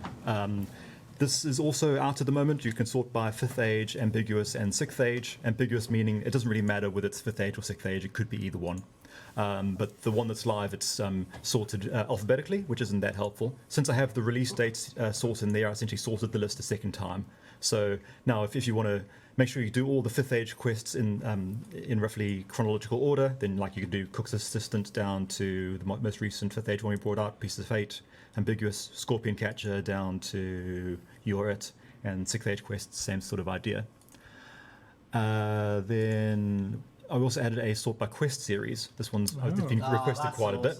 So, you can have to hop around trying to figure your way out through a rather complex web of requirements. But now, say if you wanted to do Pieces of Fate, you can just find that in the Pirate series here, and shows all the requirements, so you know how to get to that particular quest. Then another one is sorting by quest area. So, for example, I'm here in Lumbridge at the moment, and I want to start whatever quests are available nearby. Yeah, this is the quest area it starts in, not where it takes place. That's right. Yeah. So just where the quest giver is located. So, say for example, I could filter down this list here as a new player, just the ones I can complete, and hey, I can do these three nearby. Superb. I love that. Cool. Especially if you want to focus, so if you decide, hey, do you know what, I want to clear out Lumbridge, so I want to do all the tasks to unlock all the quests to unlock the tasks associated with that area, then that's the opportunity to do it. That's so awesome. Yeah. And then I've also added more of that information over to the panel on the side here, so it now lists what the quest series is and what number it is in that series. It shows what year it came out in, so if you want to try and focus on the ones that were newer, then you could do that by looking at that value. Weirdly enough, we never showed the membership status, so I've thrown that on there as well, and the length. What's the thumbs up? Yeah, so this little tick box over here filters down the list to our recommended quests, so ones that we know they're of a certain level of quality, or just that the rewards are really, really good, like they reward you Ancient Curses or Unlocking Prothinus, something like that. So this little mark here is just say, this is one we recommend you do. So if you're someone new to the game and you want to try and do the ones that we know of, are more recent, so they meet our golden guidelines of quest design, then you can focus on doing those ones first. There's also, let me find one that is voice acted. Someone said, have you added thumbnails on all the quests that are currently missing one? Yes, that's right. So that's a project nice. that I've done over previous TAP projects, was to go through every single quest in the game, make sure they all have these overview screens. Nice. Yeah, There you go. it took a while, but it gradually got them all out there in the end. Ooh, that's a cool tip. Yeah, and there's one also there on audio. So if it's a voice acted quest, there's a little icon there as well. I think that was all the major things for quests. Yeah, mostly fixing. You could have used a bullet point, but you just decided to just go at it and, you know, just Yeah. go off the top of your head. Fair play. That's how I roll. So the next project Love it. after that is reworking the early game experience after the tutorial. So I showed off this in last GameJam, but I've done a little bit more work on it since. Okay, cool. So the general idea is that we've moved the players over to starting in Tutorial Island for their tutorial now, but the Ashdale tutorial still exists. So if someone was to have logged in there previously and they log back in again, they'll still progress through the Ashdale tutorial. And as we're migrating over to mobile, that means that they're having to update. They would have to update the Ashdale tutorial to, tap instead of click and Right. all that sort of conversion. Unnecessary amount of work for something that no one's actually using. Okay. So first of all, take out the Ashdale tutorial. Also, we're removing the path system. So the path system is this system that it triggers after the tutorial island, which gives you some initial content to do. So it sends you to do Blood Pact and then bounces you over to Varrock to do Demon Slayer, then to Berthorpe to do trading and daily challenges, and then Shadow of Ashdale. And it does it in a quite a restrictive fashion where, like say, you've just finished Blood Pact and you'd actually like to hang around in Lumbridge for a while. It says, no, you're going to Varrock whether you like it or not. Yeah, get out of here. Yeah. So I've replaced that system with something that's a bit more flexible. So it gives you the direction and the choice from achievement paths. These are already in the achievement system, but added more content to them. And now when you finish the tutorial island, you'll land here at the lodestone, and there's various things we'll recommend that you can do in Lumbridge. And then on your second session, when you next log in, we kick off a tutorial for the daily challenges system. Nice. To let you know how challenges work.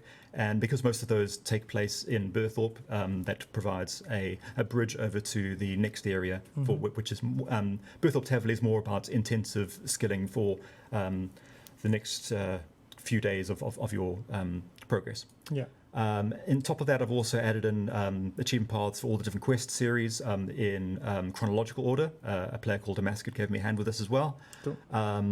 So if you don't want to use the one from the quest journal, you also have a list of quests within their series here too, all the way up to doing things like unlocking Plague's End or doing the World Wakes with all of its secondary requirements. Let's see. So I tidied up Blood Pact, revised how it introduces combat to you in a way that's a little less excessive. I've added in some additional achievement paths that include some new achievements. So the achievement path for introducing you to the Lumbridge Catacombs after Blood Pact now includes an MQC requirements to assemble the Mask of Dragath Nirn, so a bit more direction around that area. Cool. You'll unlock pieces of the Pathfinder outfit as you progress and complete these achievement paths. The achievement paths will work in Legacy now, so the stone for the task system gets replaced with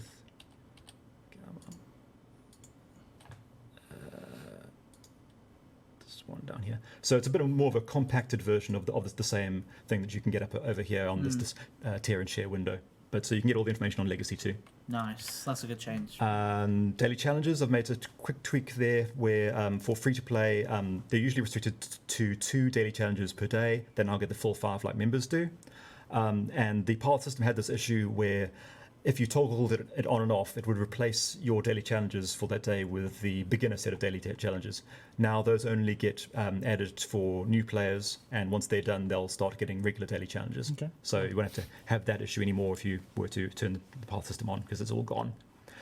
Then I've added a couple more things during this game jam that are kind of unrelated, but I needed the new quest system for.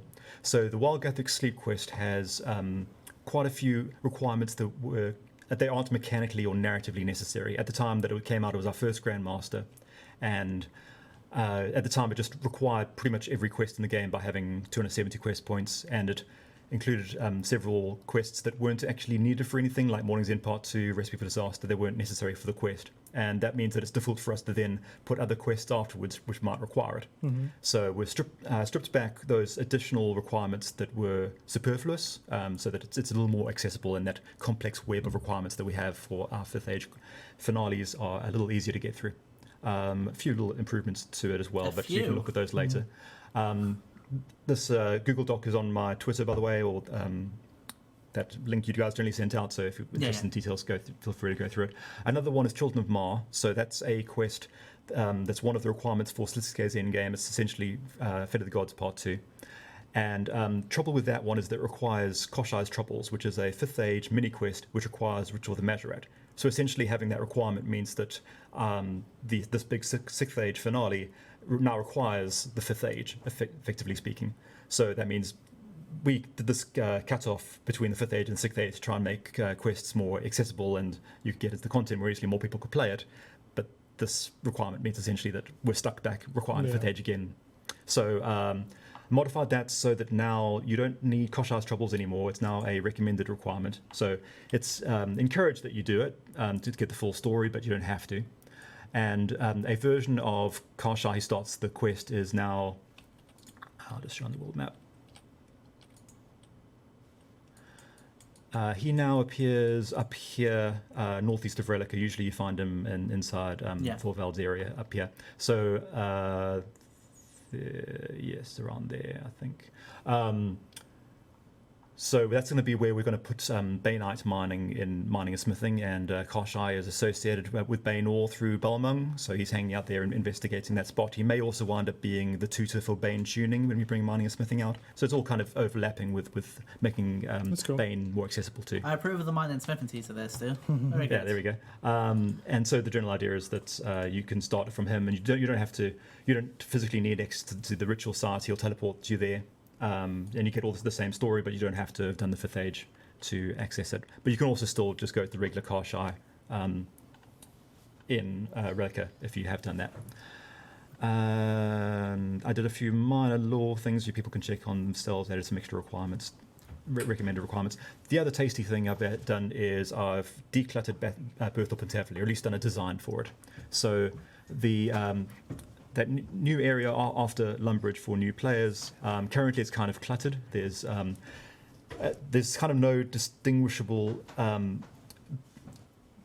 border between Berthel and Tavley anymore in the way it is in the game. We've just added all this other content to it, and there's all these skill tutors all over the place, and it's just this kind of a messy sprawl. A lot of old buildings that aren't used for anything anymore. This is a representation of how it currently looks. And here's a design for something that shifts things around and makes it a little more accessible. So all the combat stuff that's usually up here, I've moved up into a boot camp next to the Berthel Castle. So it's all kind of themed together. The agility course is up there too. It's all part of that soldier training environment. The Berthel presidential buildings that were crammed up here in the north are now spaced out more, and we've got Berthel proper taking up a decent amount of space along a main road here. And some of the more civilized skill tutors, like the rune crafting shop, are also there as well. Have a road running here from the lodestone for easy access. That also separates Berthorpe out from the social hub with the gnomes a bit more cleanly. Okay. The Vexillum for clans takes up quite a large footprint and doesn't get used very much. So I've trimmed that down to take up a smaller footprint and put that as part of the social hub here. Let's see, the stone circle moved down a bit more. So essentially trying to make this area above Tavley more of a forest. Get rid of this road here, and it's just going to be this one major thoroughfare connecting Berthel and Tavley, so they're more distinct places again. Clusters together a lot of the skill tutors. So say the ones that introduce your survival skills are all together, indicating how those skills synergize. Do things like get rid of the additional cows that are never used, but move the sheep pen up here, move the mocker stalls from here down into the area closer to the thieving district. So essentially just try to cluster together the content that's of a similar type and get rid of a lot of the additional stuff that isn't used anymore. Where did Tavley Bank go? Tavley Bank that's just off the edge of the map. It's still there. It's still there, yeah. Things that I didn't need to modify aren't included on there. Move some white wolves off here that we would up to White Wolf Mountain. Revised the farming area here so that there's a chicken pen to put chickens rather than loose ones for use with fletching. The flex field didn't need to take up as much space, so that's kind of like a garden for the farming area now. Move the tree patch over towards the farming area. Move the Herblore tutor down into Tavli because Herblore and summoning are associated with that. And then kind of just a more detailed descriptive design of it too.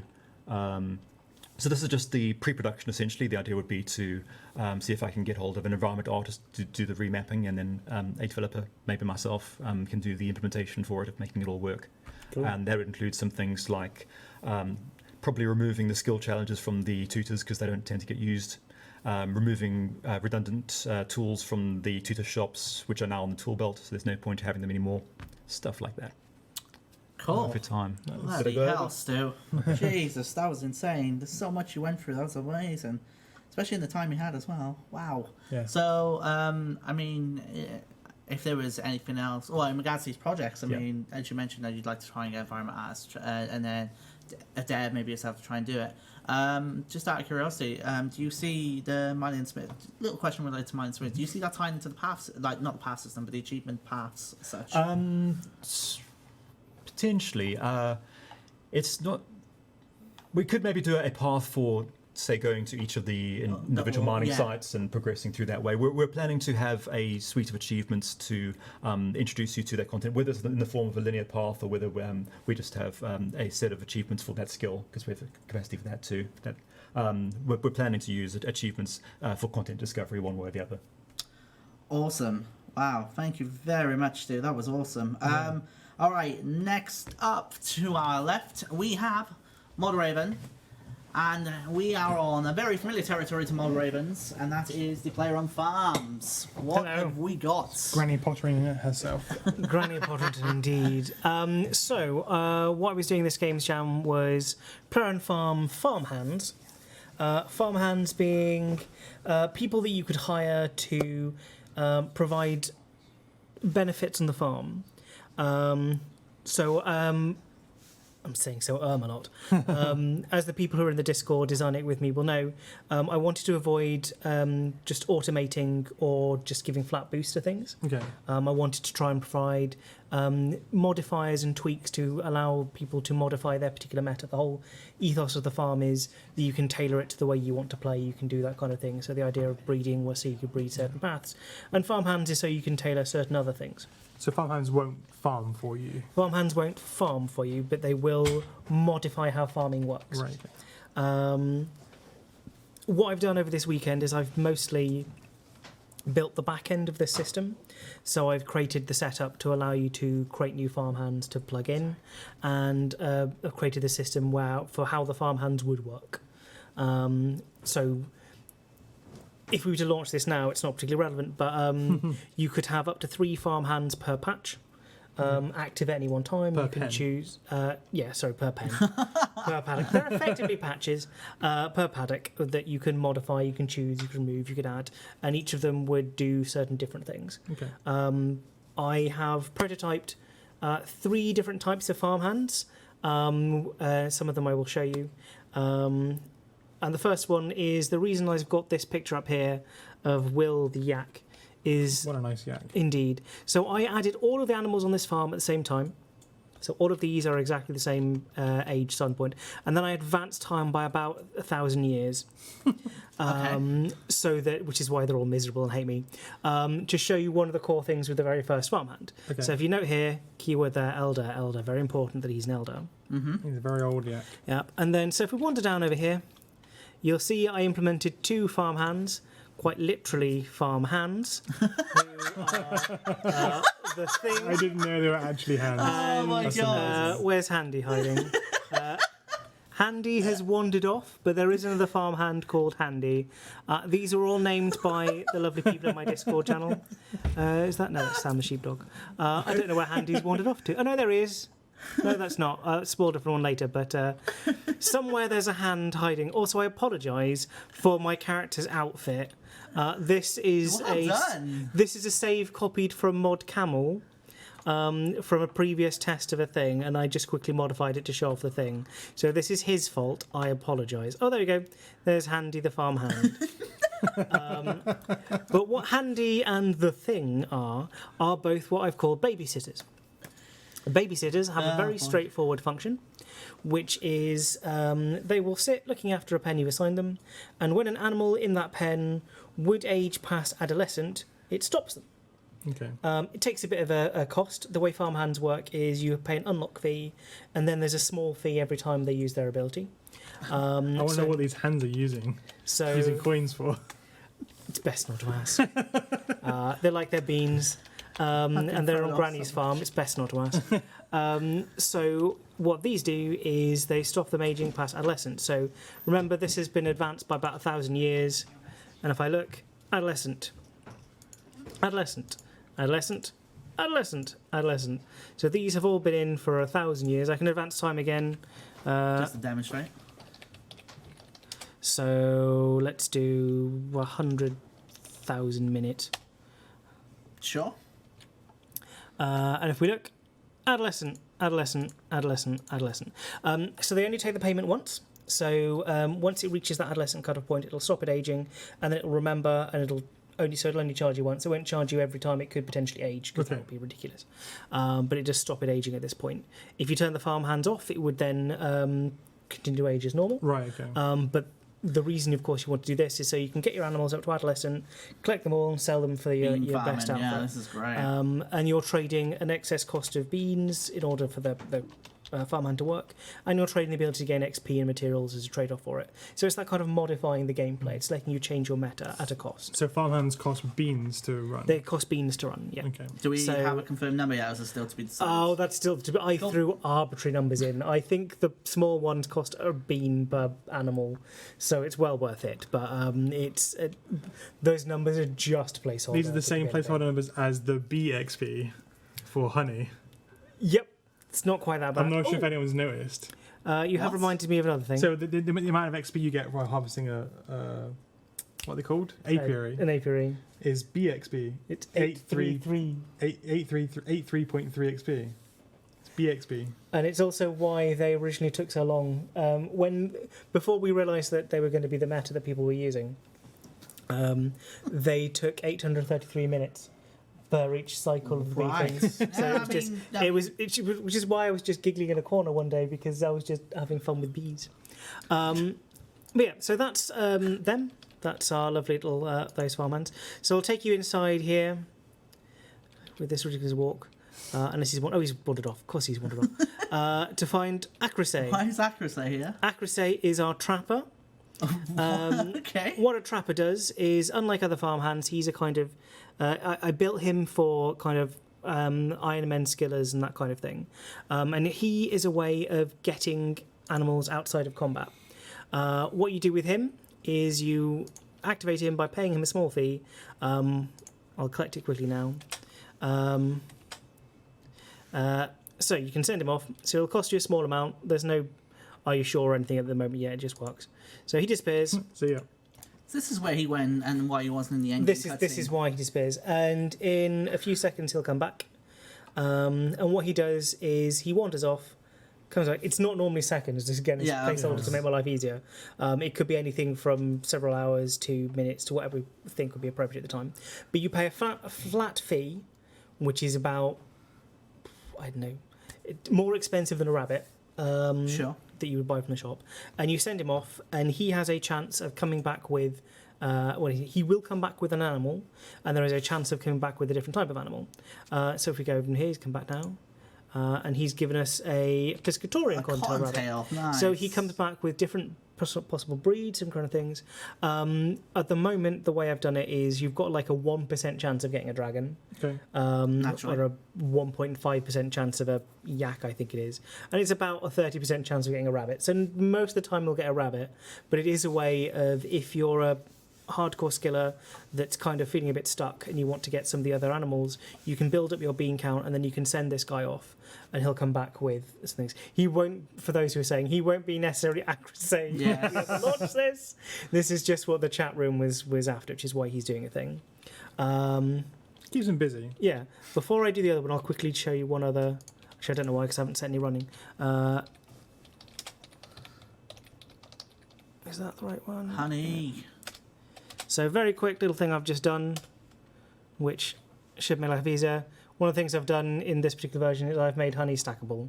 Oh. Because it was a pain. Yes. And people using way more of it than we originally Thank expected. God. So I've made it stackable as part of this, so it'll save you some space.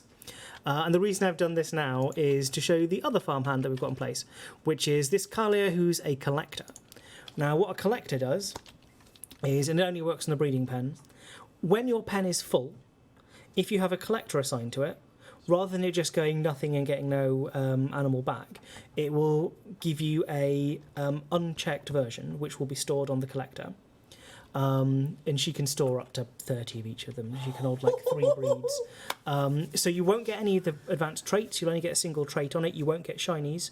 But if you want to get some value, she'll be able to collect them, and you can get them off her. So you can do things like you can sell them on the Grand Exchange. She is why there are unchecked versions of other breeds and things, because she will hold those breeds. So if I go to her now, she will hand me over 1 million brown rabbits. But just very quickly, look, my inventory is now full. I advanced it like 1,000 years. She really did. There's a bunch of rabbits in there. Nice. Yeah, so she will collect them. Each of them is an unchecked version, so you can get anything. Then you can sell them on the Grand Exchange. I've also done a couple of background tweaks, but they're not really anything I can show off here now. Things like fixing little bugs and little tweaks to how things operate. But yeah, that's Farmhands in a nutshell. Awesome. Oh, nice. Nice. We haven't heard that in a while. Thanks, Raven. Appreciate that. Right. So that is indeed here on Farmhands from Mod Raven. I think we are now good to pass over. We're about to meet 2 people who've not been on a RuneScape stream before. So let us jump over to their computer and we'll get them to introduce themselves. Hello. Can you 2 wonderful gentlemen introduce yourself, please? Yeah. I'm Mod Shrew.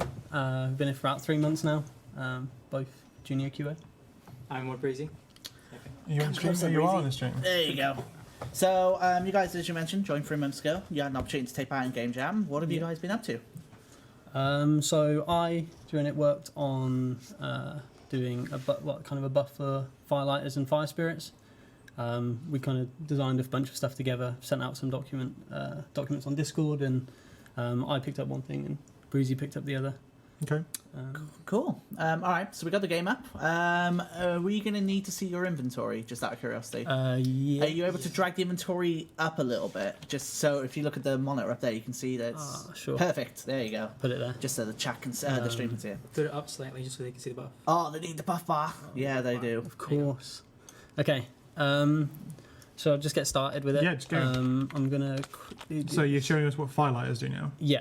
Well, to start, I'll just quickly show you what we added to fire spirits. You added a timer bar. So we have. Oh my god, it's beautiful. I love it. Good So stuff. you can now see when Nice. it's going to despawn, which is awesome if you're AFK and you can kind of Stack them come up, back. and then you'll know this one's about to go. Okay, I'll grab that one. That is Yeah. awesome. Nice. So then on that, we've also added, you might see here, the fire spirit has rewarded you bonus fire making XP for the next 1 log. So currently this is Ooh, okay. added as a set rate. Yes, so currently this is a set rate. You'll get, at the moment it's 100 XP for each one. Value to be determined, Yeah, presumably? yeah, Yep, 100%. cool. So you see, instead of getting 360, we've got 460 for that one, or roughly depending on the bonus XP. So and things. theoretically, you could use like your common maple log, get the spirit, get an elder log, and then throw the elder log on for that extra bump of XP, right? Am I interpreting that? Yeah, Cool. yeah, Technically, exactly. yeah. Yeah, okay, just interpreting that correctly, Yeah, as an example. definitely could. Nice. So then also, you'll see now, firelighters have a strike. So when you use this, you'll notice a little 5-minute buff pop up. I've added I'm it so proud. so they all go, they stack on the same buff, and you can like store up to an hour. So then when this is active, it automatically will catch your fire spirits for you. Nice. So if you put Serena back on, So let's see him get caught then. you'll see There you go, straight away. spawns get caught straight away. I'll do it a few times, so it catches it straight away. And so this is awesome because at the same time you also get, we've put it so you get 1.3 times the reward. So before I think it was just coins because of the random. Thanks to the blah blah blah. I love it. Yeah, I love the debug. That's great. Probably should have put something a bit better there. That's fine. We love a goofy debug. I love it. So you get a little bit more with that as well, which is pretty nice. So essentially, it continues your action of fire making while at the same time getting you the bonuses from the spirits, which is pretty awesome. Yeah, we didn't want it to interrupt.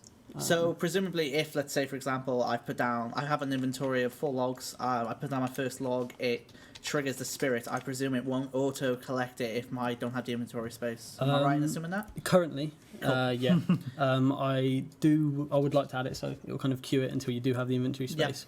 Or we did discuss that potentially you'll get a new item which then you can choose when you open it. So then it will easily just stack in a slot. Yeah, we wanted to make it sort of like how prawn balls sort of stack right now. So you sort of catch the firelighter and then you can choose to open it at a separate time. Yeah. Will it automatically catch all the fire spirits I get if Pyromaniac procs? So yeah. Really? Yeah, it should do. Amazing. So also with that is when Pyromaniac procs, it will check how many charges of logs you have. Because if you have however many bonus XP logs, we want to make sure you get the correct XP for everything. So it will check through that. And we've also got the Divine Fire Spirits, which also give you bonus Divination XP for the X amount of logs. Okay. So first of all, it will check the Divine Fire Spirit boost, like kind of extra logs, give the correct XP for that. And then if you have any other charges left just from whenever you didn't have the Divine Spirits active, it will also use the bonus XP on that, the additional XP, sorry. Nice. And it works with the Fire Making Cape as well, so even though you get the boost for that, because the XP is generated at the end, it will add on top of that. So if you got extremely lucky, you could have like a massive XP drop, obviously with Pyromaniac, of course the spirits got there. That's awesome. So I have got a tinderbox with it because we've also, this is one thing Breezy said he didn't like, is when he's doing it, he doesn't know how many logs when Pyromaniac procs he did, because if he wasn't paying full attention. Oh yeah, so if you're doing the AFK action and you come back and it procs, you don't know how many it's actually kicked in. Yeah. Okay, cool. So we've added just a little, if in the mass of this, there we go, you burned 18 logs. Okay, so that's just a little extra announcement. That was a big old message. Question. Yeah, there's a lot. I got a suggestion. Can you scroll up a little bit? Yeah. Can you maybe get it to say your Pyromaniac perk allows you to burn all of your logs and then brackets the number? Yeah, we can. And that way then you save an extra line. That'd probably be better actually to fit it all onto one. Either way, yes, that is awesome. I love that. It'd be annoying if it procced if you only had 2 logs left, but meh. That happens all the time. Awesome. Is that it? So just to clarify as well, actually, so these guys actually going to be swapping. So they've actually done 2 separate things as they mentioned. So in a moment, Shrew will swap with Breezy, and this is going to be interesting to see what. Anything else about fire spirits or firelighters? So other than the divine one, it's also the divine fire spirit also has the time bar. Nice. Which is nice, and it's still the additional rewards are still multiplied by 1.3. I mean, obviously all this can change, but. Most of the reason I did that is because then it won't affect. So if you're getting 1 charm, it's not going to double that charm. Which if it did like 1.5, it'd probably round it up. So it would. But obviously if you're getting 4 or 2, it's going to make a difference then. Yeah. It's still subject to bouncing as well. Yeah, 100%. Everything in the GameJam is subject to bouncing. But it was just, I'm proud to say I've done nothing that includes balancing, so I'm off the hook there. All right, are you good? I think I'm done. All right, let's do an expert chair Do the old swap. swapperoo. Stand up. Come stand up and then do the chair. We're trying to screw in. Chairs around. All right, what we got then? What have you up to, sir? So I have made a new Slayer dungeon. Okay. It's no messing around. It's a new resource dungeon for abyssal demons and dark beasts. Okay. So if we go to the location first. So I've put it outside of the Slayer Tower right now, but the location itself can change. Okay. So you currently need 100 dungeoneering to enter this. And then once you enter, you'll find that there are 2 groups of 8 abyssal demons. Wow. And they're nicely grouped up. yeah, they're very nicely grouped up. And 2 groups of civil. 7 dark beasts. Civil dark beasts. Civil dark beasts that attack you on site. So the reason we sort of did this was competition can sometimes be fierce, especially at peak times, especially during double XP.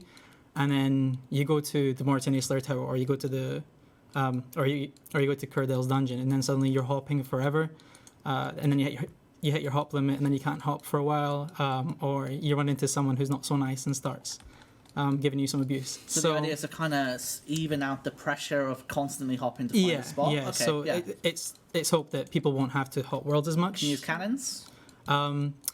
We debated that, and I think right now it's a no. Okay. But I guess that could change. There's currently no buff here, so if you go to the Mauritania Slayer Tower, you can get your contract, and then you can have the Mauritania legs that give you a boost. And then if you go to Curdale's dungeon, you can use the Ferocious Ring that gives you a little bit of a boost as well. So there's not one here right now. Okay. So it's very sort of dependent still if we should add any sort of buff to it, or if the fact that the Abyssal Demons are really It's really a trade-off, closely isn't grouped it? up. Yeah.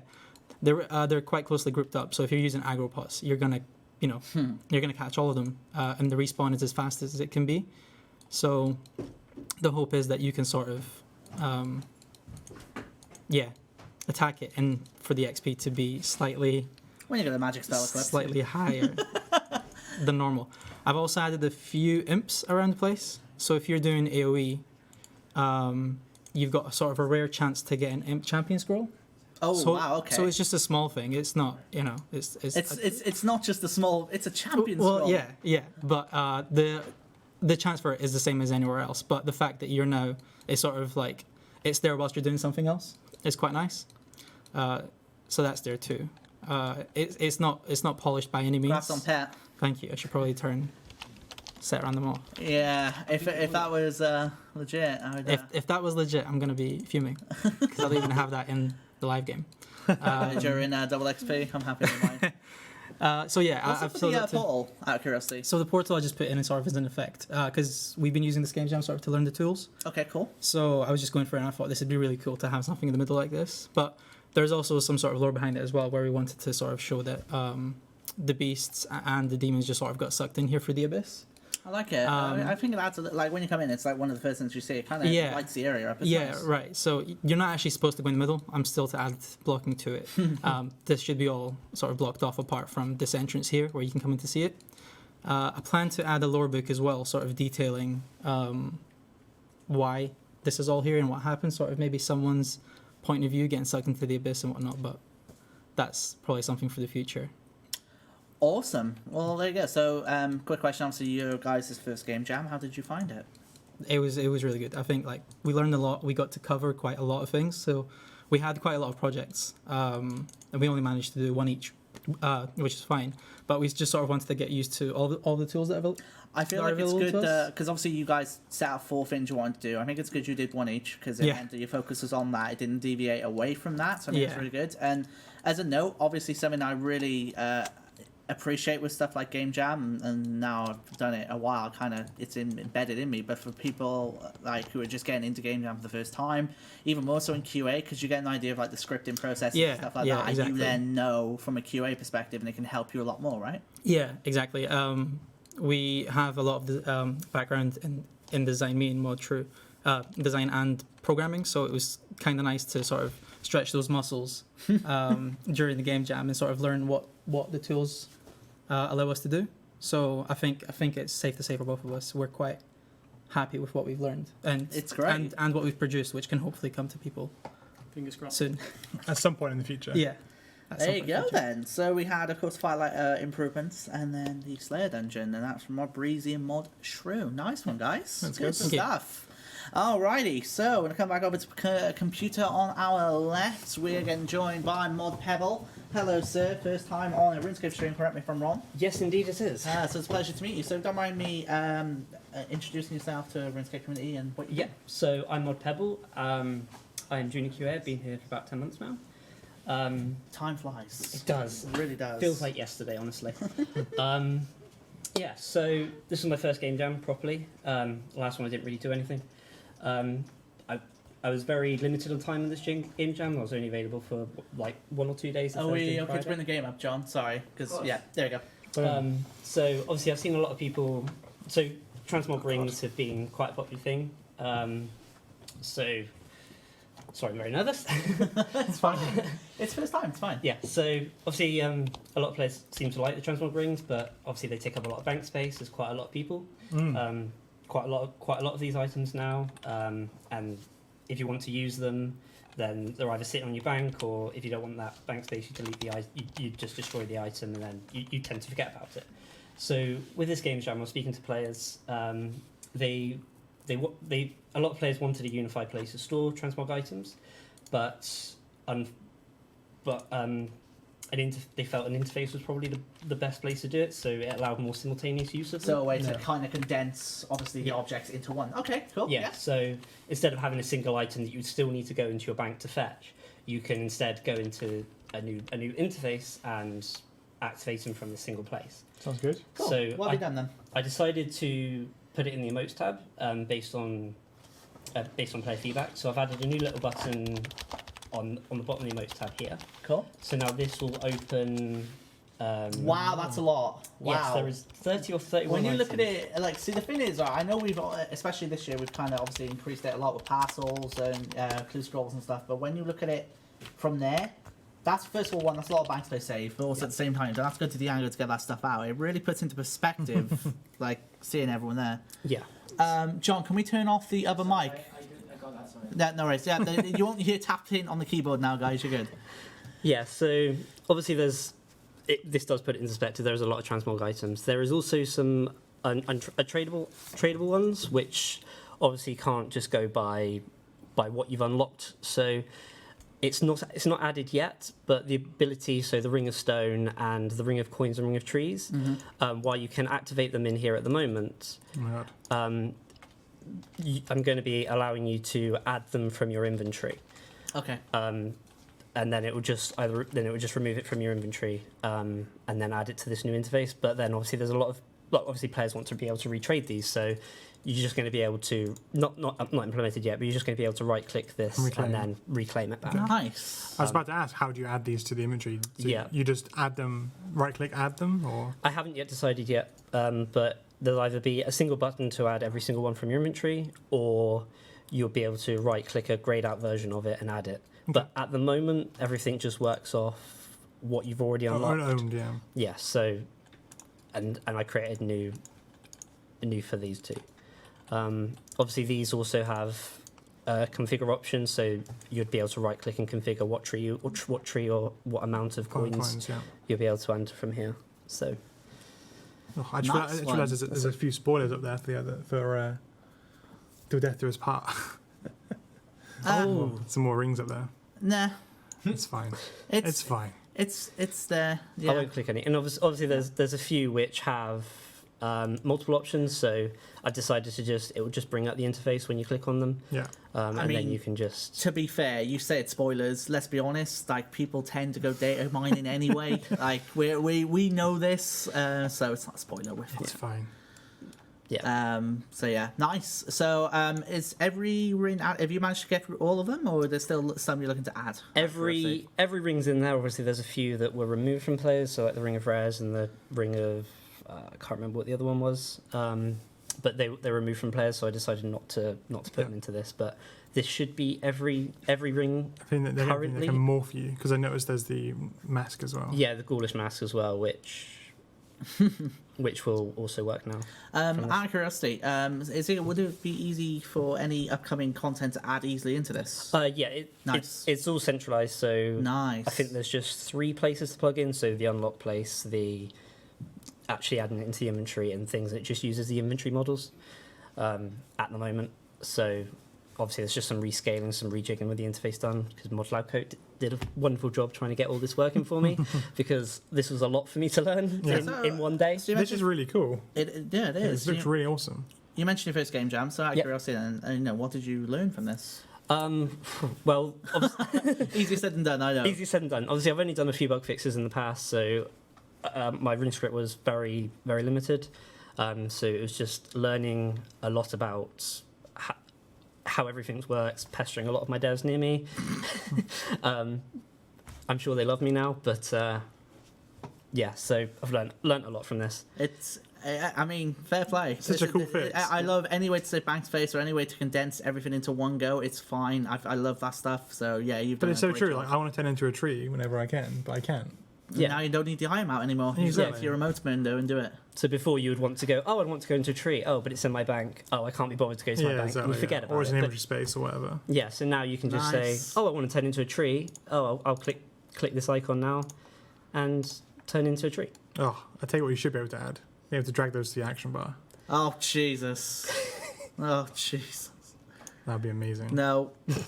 It was worth a try. Because you're gonna just get someone who's just running along, and then they'll just instantly have like a swoop of people just all transmog at the same Yeah, time. it'd be amazing.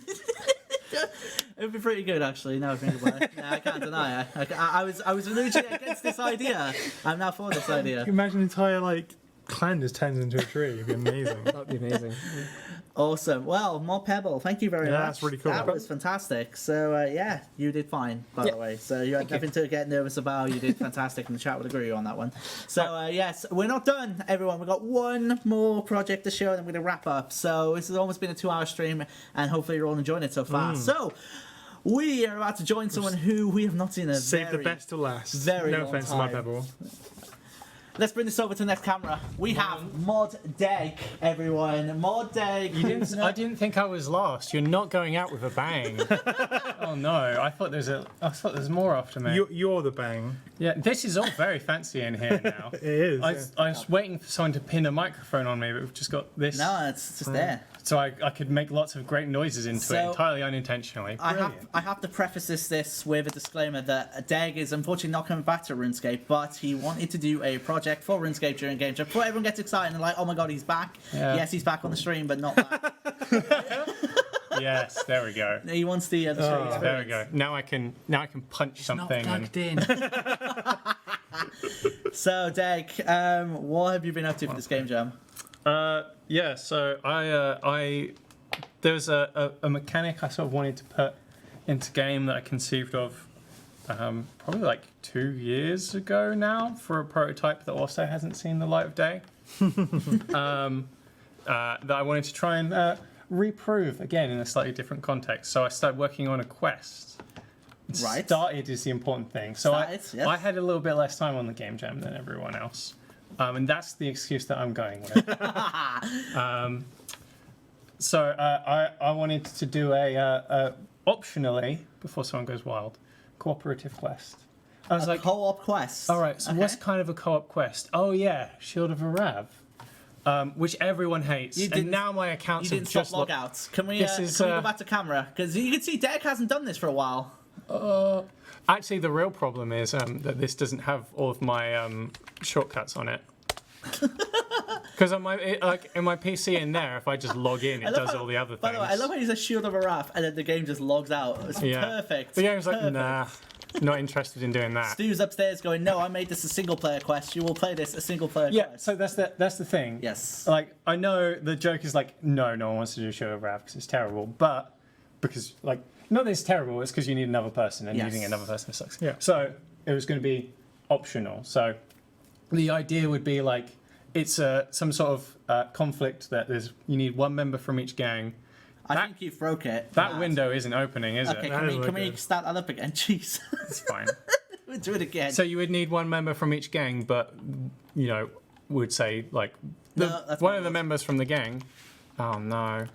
Deg, come on, Deg. So not only have I not been working on RuneScape, I haven't been working on computers apparently. How do they work? So what's the prefaces behind Shield of Arrav 2 then? Like, where's what are we looking at here in regards to overview of a quest? You mentioned it's cooperative, so how do the co-op mechanics come into play here? So there's basically you've got to do you've got to complete a heist together. You don't need to change the camera to watch us type in his password. Don't worry, guys. It's not the biggest deal in the world. Oh no, they're gonna learn. They might figure it out. They might also figure out that every single dev password has 6 characters in it. Oh no, it's not true. Deg, what have you done? I don't know. Oh, jeez. Log in a different Deg. Is this Deg 2? Is that It's the still problem? there. Yeah, he's still there. Look. No, He's it's still Deg logged 0. in. He's still logged in though. Right. Yeah, well, but now there's. He's still logged in. There we go. Right, it's gone. It's gone. Okay. No, Right. no, no. No. What? Why That's not? my world. That's not your world. That's my world. Oh. So, Guys. Timbo, about ended it with a bang, right? I told you you weren't going out with it. This is what we needed to finish the stream with. Oh. A throwback to. And we're ending the stream with Dead Goes A to throwback to RuneScape the School. madness that Deg brought to streams. Yeah. Yeah, so you've got to complete a heist. Okay. Like, there's some, like, I haven't figured out all of the specifics, because, you know, my excuse, there's not an entire game chat. But yeah, it's worth mentioning it's not exactly like Shield of Arrav 2. Yeah, so the It's Shield of Arrav inspired. it's the sequel in that the gangs appear. I'm gonna not log out. Yeah, again. stop like as the other one. Stop like that. It's the sequel in that it's the Phoenix Gang and the Black Arm Gang again, and there's, you know, some like cooperation you have to do between each side. But the idea would be like you can bring a player or you can just bring an NPC from the other side. But obviously, you know, if you know someone from the other side, then it's more fun to do it with friends. Yeah. But like also, you know, you don't have to. So what have you yeah. got to show us? I haven't actually got very much, to be honest. That's fine. And I Use felt me really, on another flare. Sorry, I just spotted that as you moused over. Oh, yeah. Use me on another flare. That's fine. You can also see what my go-to test item is. The doll. Yeah, I feel a little bit bad because Breezy was just here like, yeah, we're just learning the tools and we're just getting used to it. I'm like, I worked on RuneScape for a really long time, and here's what my environment looks like. So, whoa, dear. So wait, You've what done are co-op you cutscenes. showing us? So I'm showing you, for some reason, a weird resolution, 2-player cutscene. So you're both seeing the same camera movements at the same time. You're seeing dialogue from the other person in the cutscene. Oh my words. So you would be able to also, like, you could make choices in it. I haven't done it here because I did run out of time. But yeah, like, this is, like, we've not done this before in RuneScape, to my knowledge. No. You know, I feel like the closest thing we've ever done is, like, when someone smacks Virago and everyone else sees it, but it's not, you know, it's not quite the same thing. But yeah, we can do stuff like this with complicated camera movements and things, and both players see it and we see it at the same time. And The it's fact they both get it is cool. really awesome. Like, it kind Yeah. of creates a lot more dynamics for that kind of co-op perspective. That's really cool. Yeah, I think the like it would be quite nice to, I don't know, be able to do some more things with groups. So here's like I just kind of about implemented this sort of like maze that you would have to go to together. So obviously there's like it's the classic, oh, you need the other player to stand on the panel. Which is kind of, I know it's kind of lazy, but God, I didn't have a lot of time. So yeah, you can use, you got to use thieving to disarm some traps, use agility to jump over some gaps. Just imagine these colored boxes were nice. And you can fail it or you can pass it, and like having high skill levels means it's, you know, you're better at it. You know, I'm just describing what RuneScape is now, really. Yeah, and so one of the other ideas was like, I wanted to make it so that, particularly if you'd brought someone else with you, that you could complete the quest without getting any combat XP. Okay. So like you'll see that there's some combat guys here, but if the player with me is okay with getting combat XP, then I can just do like some skilling parts around here. So like there's you know there's stuff that everyone can do without worrying about, you know, ruining their pure and stuff like that. So I come in here. And I've got these zombos who'll spawn until I fill in these, and this requires, it requires that character to have runes. This one's the combat one now. Does he have arrows? Yes, he does. But his action bar is all that one spell, all asphyxiate, the premium action bar. Yeah, so like this character would have to go around and fill in these graves. And this one on the left, who's, let's say this is our skilling guy, he has to come over here and not do that door, that's the wrong door. Go and do this one. And you have to cut it down because maybe that's a door made of vines. I don't know. It's not entirely thought out. It does look very viney. Yeah, and here's the key. There was supposed to be a puzzle in here, but I ran out of time. So there's just a key. In the other room, so like the idea would be like there would be essentially one puzzle that's in these two side rooms, but like the pieces are split between them, so you need to coordinate. And if it was like the NPC, you would have to wait for them to send you like a shout and react to it. And if it's another player, then you have to wait for the player to tell you to do a thing. And then you get through all of that. Let's just pretend that the other key did spawn correctly. And you can come down here, Yeah. Oh, go on. You can do it, buddy. And you can come down here and you go into the mystical treasure vault. Like, oh, look at this. We're doing a heist. Isn't this I've great? missed you. Holy moly. Got all that piles of cash. Look at all this money. Don't look at the fact that it just sort of clips randomly. And here we go. Oh, I found the treasure. The treasure can't be clicked, though. And there's the great bamboozle. It was a trap. The treasure can't be clicked. So yeah, that's what I did with the game jam. Also, I quite liked the visual of this is maybe a bit silly. I quite liked the visual of being able to like see the maze or the vault or whatever you want to call it out ahead of you and like it descending, and also being able to like just look down and be like, can you see the other player down there? Oh, no. There's some money. Damn. Oh, you can see. Oh, you can see the other player. What? Yes. No I thought way. I'd make that work. Yeah, you could just sort of look down like, oh guys, I see some money. Hey, buddy. Buddy, I see some cash. I would love to see that working in Polypore Dungeon. Like when you're on like the 3rd level of Polypore, you can see people below you like doing combat. So that'd be so cool. That's awesome. So what, you use Game Jam as a way to obviously do Shield of Wrath 2, but also as to try and demonstrate and try out some new tech stuff in regards to cutscenes and stuff like that? Yeah. Okay. Yeah, why not? Why not try a slightly different thing? Should we see the multiplayer cutscene again? Yeah, because it was a. Yeah, okay. Let's see. So I'm on my way to my friend. There we go. And here comes the trigger. I just love how they're both in tandem. Oh no! I only just realised. Oh, full cinematic. There we go. I mean, it's still a weird resolution, and I think that's just because it's on half the screen. Yeah, I think so. I could have full screened it in between doing that, and you could see it properly for the first time. Oh, also this dialogue isn't brilliant, and I'm sorry about that. I'm sorry, friends. You expect a better quality. I've got invincible plot armor. I mean, if this was plot, it was maybe okay. Maybe that bit can stay. Oh man. But And yeah. then this is them going through the maze, presumably with the camera down to the staircase. Yeah, that would be like, oh, look at these challenges ahead of you. But it's okay. There's an end. Except you'd expect the camera movements to be much better and done by an animator. Yeah, naturally. I mean, this was done in what, 2 days? Yeah, Which is pretty impressive. that's probably okay. I mean, the multiplayer It doesn't look cutscene, as nice as everyone else's things. the multiplayer cutscene is really poggers for us. Yes. Because it's something we haven't been able to do before. Like you'd be able to integrate that in potentially PVM fights and stuff like that. Like the possibilities there are pretty amazing. Yeah, well, the inspiration from it was like you could do something like Virago where you know one person. At the moment, you have one person does a killing blow, but you could have multiple people, like a really complicated animation where a bunch of people do stuff, or like some characters like each do some dialogue. So like everyone gets to pick a one-liner they do at the end of the fight. Something like that. Yeah, that could be cool. Oh man. Yeah, I don't know. Awesome. Oh, someone enjoyed plot armor. Yes. Right. Okay. That's been. I've just realised that this isn't even real. No, it's not real. No, this is the mic, yeah. He's literally been holding out the. I know, he said it wasn't real, but it didn't go in. My brain.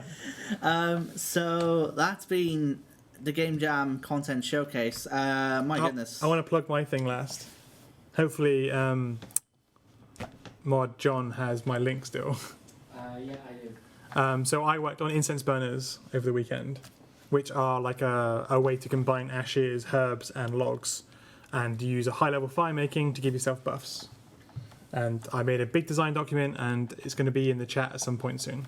Yeah, John will get it in there in a second. Drum roll, please. So I need to log into the channel website. need to log I would show you what I've done so far, but we haven't got time. So Look out on Timbo's Twitter.